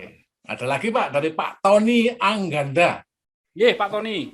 Pak, pertanyaannya, ada kalanya ketika dilakukan evaluasi, ada standar proses atau premis yang harus disediakan. Ternyata tidak berdampak terhadap kebutuhan konsumen. Haruskah dieliminasi? Kadang suka terpaku dengan standar padahal tidak berdampak. Ini biasanya kalau suplai-suplai ke pemerintahan, Pak. Ada aturan atau kepada institusi safety yang kaitan ke safety. menyaratkan begini. Misalkan pembelinya adalah dari Sabah. Mereka punya aturan Sabah, tapi belinya di Sidoarjo. Di Sidoarjo nggak punya alat itu. Bisa jadi begitu, Pak. Satu-satunya cara adalah bagaimana ketemu, Pak. Declaring aja dengan pelanggan. Pak, proses kami begini, ini begini. Bagaimana cara nyiasatinya? Cuma itu, Pak. Karena compliant tidak boleh dilanggar, Pak. Saya nggak menyarankan melanggar compliant. Tetapi dari compliant itu punya catatan apa, batasan agar kita tidak melanggarnya. Kalau kita melanggar, itu melanggar dengan persetujuan yang namanya konsesi. Itu saja sih, Pak. Moga-moga menjawab. Oke, selanjutnya Pak dari Pak Febrin. Pak Febrin. Oke, mohon tip jika berbicara voice of business dalam hal distribusi produk, kita dihadapkan pada cost versus service excellent. Dari perhitungan secara cost ya, dari perhitungan secara cost tidak memungkinkan, apalagi dihadapkan kondisi geografis Indonesia yang sangat luas. Wah. Ya wes Pak, rasa dodolan Pak, mau nggak bersaing kok dipaksa. Ya. Saran saya cuma sederhana, kalau kira-kira kita nggak bisa bersaing, nggak usah berlomba Pak. Jangan berlomba di tempat yang kita sudah jelas kalah. Ya itu pelajaran talentnya Pak Tan kan. Strength kita di mana, mainlah di situ. Itu Pak. Oke, sekarang dari Pak Suwandi Pak. Oke Pak Suwandi, makasih Pak Suwandi. Bagaimana cara supaya dapat mempengaruhi karyawan-karyawan untuk ikut partisipasi dalam saving cost dalam suatu perusahaan? Seperti dikatakan Pak Wawang, sebagian besar karyawan merasakan what I spend is not my money. So, pemikiran ini memang menjadi mayoritas karyawan di satu perusahaan. Yes Pak, dan saya menemukannya tidak di satu tempat, di banyak tempat begitu. Bagaimana caranya ya diajak Pak. Bagaimana caranya agar Pak Buhori ikut saya? Ya diajak Pak Buhori, yuk monggo nderek kula. Kemana Pak? Mangan rawon. Oh siap, mesti gitu. Ya kan? Artinya ada ketertarikan Pak. Teman-teman karyawan ini faal. Artinya faal adalah orang, sebetulnya teman-teman karyawan ini kalau saya bilang Pak ya, dalam strata ya Pak ya. Teman-teman bottom line, teman-teman soft floor, itu adalah teman-teman yang paling nurut Pak. Memang kelihatannya mereka bandel. Yo persis kayak anak kita lah Pak. Bandel itu seperti itu lah teman-teman kita yang di soft floor, teman-teman kita yang di front line, teman-teman yang jualan produk di pasar basah, teman-teman salesman, retailer yang ada di itu memang begitu gitu loh. Bandel-bandel emang begitulah mereka. Kita pahamin saja gitu loh Pak. Tapi belum tentu mereka nggak peduli Pak. Lalu ajaklah ngobrol. Pak Buhori udah kerja 15 tahun ya Pak Buhori ya sebagai sales detailer seperti ini ya, sebagai salesman di depan. Waduh Pak, coba kalau nggak ada orang-orang kayak Bapak, produk ini nggak sampai loh Pak ke Sidoarjo, ke pasar yang blusukan seperti itu. Padahal Bapak hanya jualan micin loh Pak. Keren banget loh Pak. Micin yang Bapak jual itu 5.000 perak, itu dapat satu box. Berarti satu biji itu hanya 200 perak loh. 250 repis. Itu Bapak jual menjadi produk perusahaan yang 2 triliun, 1 triliun. Itu Bapak tuh usahanya luar biasa. Ajak ngobrol Pak. Pak, tahu nggak Pak, pelanggan kita sekarang kalau kita jualan 200 ripis Pak, 250 ripis, pelanggan kita tuh pergi ke pesaing Pak. Terus gimana caranya ya Pak ya? Agar pelanggan tetap masih sama. Karena nek Bapak susah, aku ya susah, perusahaan susah, ya resong gaji. Dengan seperti itu harapannya ya Pak, ini pengalaman saya dengan bicara terbuka seperti hanya Bapak sama anak. Ya, tanpa dikit-dikit kurangin karyawan. Pertanyaannya adalah, sebenarnya kalau ini saya agak melebar dikit Pak. Kalau ada perusahaan atau manajemen ngomong, kurangin saja karyawannya. Pertanyaannya dulu waktu nambah gimana mikirnya ya? Karena this is playing about the human, playing about the emotion. Kalau dikit-dikit begitu, cut gitu, yang terjadi apa? Orang pasti akan nolak. Ini yang membuat kadang-kadang organisasi udah ditentang dulu. Cost saving Pak, waduh berarti akan berapa yang mau di PHK Pak? Nah ini harus hati-hati Pak. Maka ketika kita menjawab teman-teman, Pak, ini bukan masalah memotong orang, mengurangi orang, tapi bagaimana kita mengoptimalkan peran masing-masing orang. So, how kadang-kadang kita ngomong, kita ngobrol, berinteraksi, penting sekali Pak Suwandi. Moga-moga menjawab. Oke, sip. Dari Pak Johan Anto. Pak Johan Anto, semangat pagi. Oke. Bagaimana automation memberikan dampak terhadap voice of process? Maunya sih saya kalau punya kopi ya Pak ya. Ini kalau saya pengennya. Kopi saya mau kopi yang agak pahit dikit dan rasanya gitu. Arabica kopinya udah datang Pak. Maunya begitu. Maunya otomatis, Pak, semuanya. Saya yakin proses itu. Tapi ternyata tidak seperti itu. Dampaknya seperti apa? Ya dampaknya bagus, Pak. Karena begini, Pak, prinsip dalam otomasi. Sebisa mungkin keringat orang itu semakin sedikit, Pak. Mengapa? Karena keringat orang itu artinya orang bekerja keras untuk bekerja. Ketika orang bekerja keras, maka cenderungnya fatigue. Ketika fatigue, maka ada tendensi untuk error. Ketika error, maka akan creating human error. Ketika human error, maka akan berpengaruh pada variability, kepada quality. Maka otomasi adalah salah satu cara untuk mengeliminasi adanya error karena manusia. Itu semoga menjawab, Pak. Good. Sekarang dari Pak Dedi Setiawan. Pak Dedi Setiawan, monggo. Pak, jika kita bergerak di bisnis UMKM yang orientasinya masih memperbesar omset dan traffic jualan, masih perlukah kita melakukan Six Sigma, di mana ada keterbatasan orang dan waktu yang mikirin improvement? Pak, menurut saya gini, Pak. Jadi Six Sigma itu memang sebuah luxury, kalau saya bilang. Apa yang bisa Bapak lakukan untuk mengimprove biaya atau menekan biaya, kemudian menghasilkan lebih banyak, lakukan saja, Pak. Jangan terlalu canggih-canggih amat. Jadi kalau menurut saya jangan pakai ilmu roket, Pak. Ilmu bikin roket terbang itu jangan dulu. Ilmu yang mudah-mudah saja, yang bisa dijalankan, yang bisa dilakukan. Beli material murah, yang dekat, yang saya nggak perlu nyetok. Sederhana itu. Nggak perlu Six Sigma. Ya, jadi ada cara sebetulnya yang logis, yang mudah kita lakukan. Lakukan aja itu dulu, Pak. Jangan buru-buru ke Six Sigma. Jadi kita main di buah yang berserak dan juga buah yang gandul-gandul kecil dulu lah. Mainan itu dulu. Jadi apa yang dalam jangkauannya. Monggo. Oke, dari Dini Tauriadi sekarang. Yeah. Ini minta tips bagaimana memulai Lean Six Sigma manufacturing supaya dapat berjalan untuk semua bagian di tengah rutinitas sehari-hari. Pertanyaannya keren. Sebenarnya gini Bapak Ibu sekalian. TPM, Total Productive Maintenance, Six Sigma, Kaizen ataupun juga. Seringkali orang memaknainya dengan pekerjaan tambah. Padahal sebenarnya kalau kita memperbaiki sequence kita dalam bekerja, memperbaiki cara kita bekerja, hasilnya pasti luar biasa. Tapi seringkali kita lebih senang beralasan sibuk, lebih senang berteman dengan setan yang lama dibanding berteman dengan malaikat baru. Artinya kita lebih senang, ya sudah kayak gini aja nggak apa-apa kok, ya nggak apa-apa lah 10 menit lebih lama, daripada cepat-cepat ini harus mikirin ini lah, itu ngubah inilah, itu ribet gitu. Itulah mentalitas yang harus kita perbaiki. Sebenarnya Lean Six Sigma, apapun improvement yang ada adalah untuk memperbaiki kinerja. Kalau tadinya melangkah 10 langkah, bisa nggak dengan 4 langkah? Kalau tadinya tangan kiri kanan, bisa nggak menjadi satu tangan? Satu tangannya bisa buat garuk-garuk gitu misalkan. So this is a way to solve the problem. Kita datang ke tempat kerja bukan untuk bekerja sebenarnya. Ini penting banget ini. Ya, kita ke tempat kerja untuk mikir, ini Cak Lontong bilang, kerja ke tempat kerja untuk mikir gimana caranya, nggak usah kerja tapi ada hasilnya. Begitu Bu, moga-moga menjawab. Dari Pak Wahyu sekarang, bagaimana menciptakan pada pelanggan, menciptakan pelanggan agar semakin puas akan produk kita? Ya dipuasin saja Pak, tapi pastikan bisnis Anda itu bukan alat pemuas Pak. Pastikan keuntungan yang Anda generate, pastikan pertumbuhan bisnis yang Anda lakukan. Memuaskan pelanggan penting, tapi lebih penting lagi adalah berpikir bagaimana caranya bisnis Anda bertahan, menguntungkan, dan membuat karyawannya sejahtera.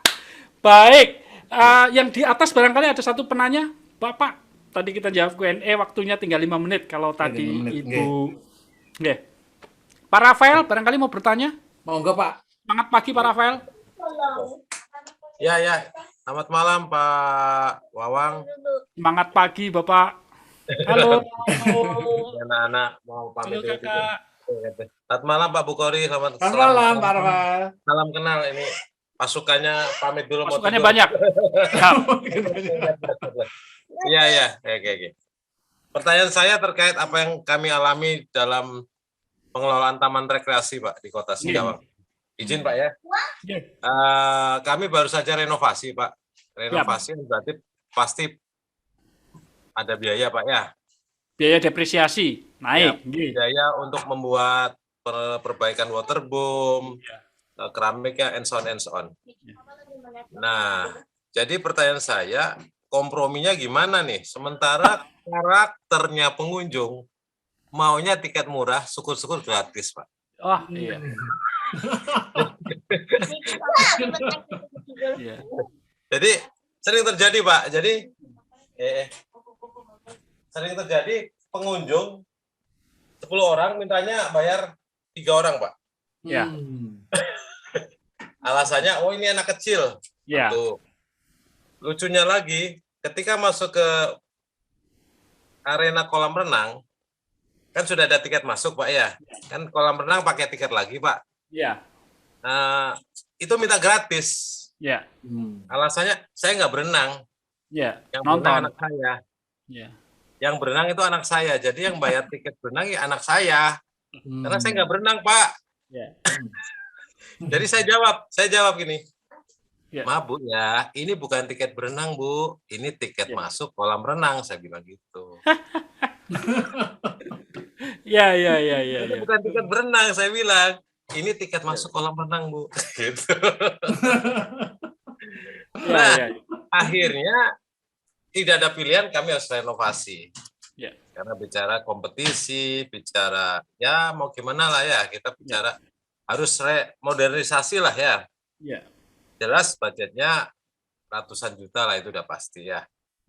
Nah, Jok piye ngembalikan dananya ini atau apa istilahnya BEP-nya Pak ya? Sementara karakter pengunjungnya begini. Ya. Akhirnya saya coba nego sama owner. Kalau sekarang naik pasti protes, pasti diprotes, tiket masuk naik. Tunggu dulu lah, kita 3 bulan ke depan buat promosi yang barang baru ini dulu. Nanti Januari coba kita naikkan. Nah, pertanyaan saya, benar nggak keputusan bisnis ini, Pak? Ya. Kan konyol, Pak, 3 bulan jadi dalam tanda petik ya rugi. Investasi narik pelanggan. Itu aja Pak, kurang lebih psikonya gitu, Pak ya. Ketangkap, Mohon pencerahannya. Ya, Terima kasih Pak, Bu Kori, Pak Wawang. Terima kasih Pak Rafael. Ini kelihatannya yang terakhir yang kita bahas, Pak. Siap. Jadi gini Pak Rafael, gratis saja masih ditawar tadi saya cerita. Apalagi yang bayar, pasti mintanya tambahannya banyak. Tapi itulah perilaku pelanggan, Pak. Suka atau tidak suka, itulah pelanggan Bapak. Tapi yang paling penting adalah bisnis itu juga harus bertahan. Nah, pertanyaannya adalah misi bisnis Bapak apa? Kalau bisnis Bapak adalah menghibur orang, barangkali orang senang, Bapak udah senang. Tetapi dalam aspek bisnis memang harus kembali. Inilah yang harus ditimbang, Pak. Keputusan Bapak untuk 3 bulan barangkali tepat. Mungkin perlu dicoba, Pak. Lalu kemudian nanti kalau memang tidak kembali, ya berarti teknik itu tidak berhasil. Karena tidak ada satu cara pun yang tepat, Pak, dalam bisnis. Singkawang, Jakarta, Sidoarjo, Surabaya. Jadi kalau menurut saya, apakah strategi tepat, saya juga nggak bisa ngomong tepat atau tidak, Pak. Tetapi memang kita attract pelanggan, kalau dalam funneling, itu paling penting adalah Pak, membuat orang suka. Makanya banyak cerita-cerita viral, Pak. Membuat viral saja itu bisa lebih bagus dibanding membuat diskon, Pak. Anak-anak sekarang itu kalau udah dapat spot yang bagus untuk IG, Pak, untuk mereka itu pada datang, Pak. Bayar 25.000 hanya untuk dapat spot IG saja, mereka bersedia, Pak. Tapi kalau hanya berenang barangkali spotnya nggak ada. So, bagaimana membuat spot-spot menarik untuk IG mereka, untuk sosial media mereka, bertiktok ria gitu barangkali, malah ini juga menarik para pelanggan Bapak. Moga-moga menjawab, Pak. Baik, Pak Bukhori, Ibu Teresia, terima kasih kesempatannya. Bapak-bapak sekalian, matur suwun sangat waktunya. Terima kasih semuanya. Semoga bermanfaat, sehat selalu dan sebelum diakhiri take picture dulu. Oh, take picture. Oke, Bu Tere. Silahkan on video Bapak Ibu. Ya. Mas Hendy dihitung ya. Ibu, sebentar. Pak Vincent Lim sedang join ke panelis.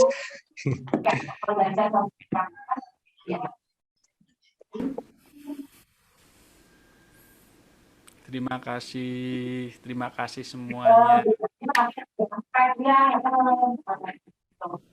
Oke.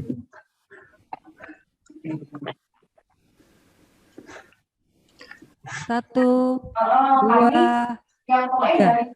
Dari 3 angka itu ya. Bebas. 1, bebas sekali. 2, 3.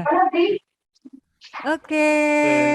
Terima kasih banyak Pak Wawang. Terima kasih Pak banyak Bukhari. semuanya. Kalau ada salah Terima kasih telepon, teman-teman. terima kasih. Sehat Salam selalu. sehat. Assalamualaikum Sampai ketemu warahmatullahi di acara wabarakatuh. Salam berikutnya. sejahtera. Terima kasih semua, selamat beristirahat.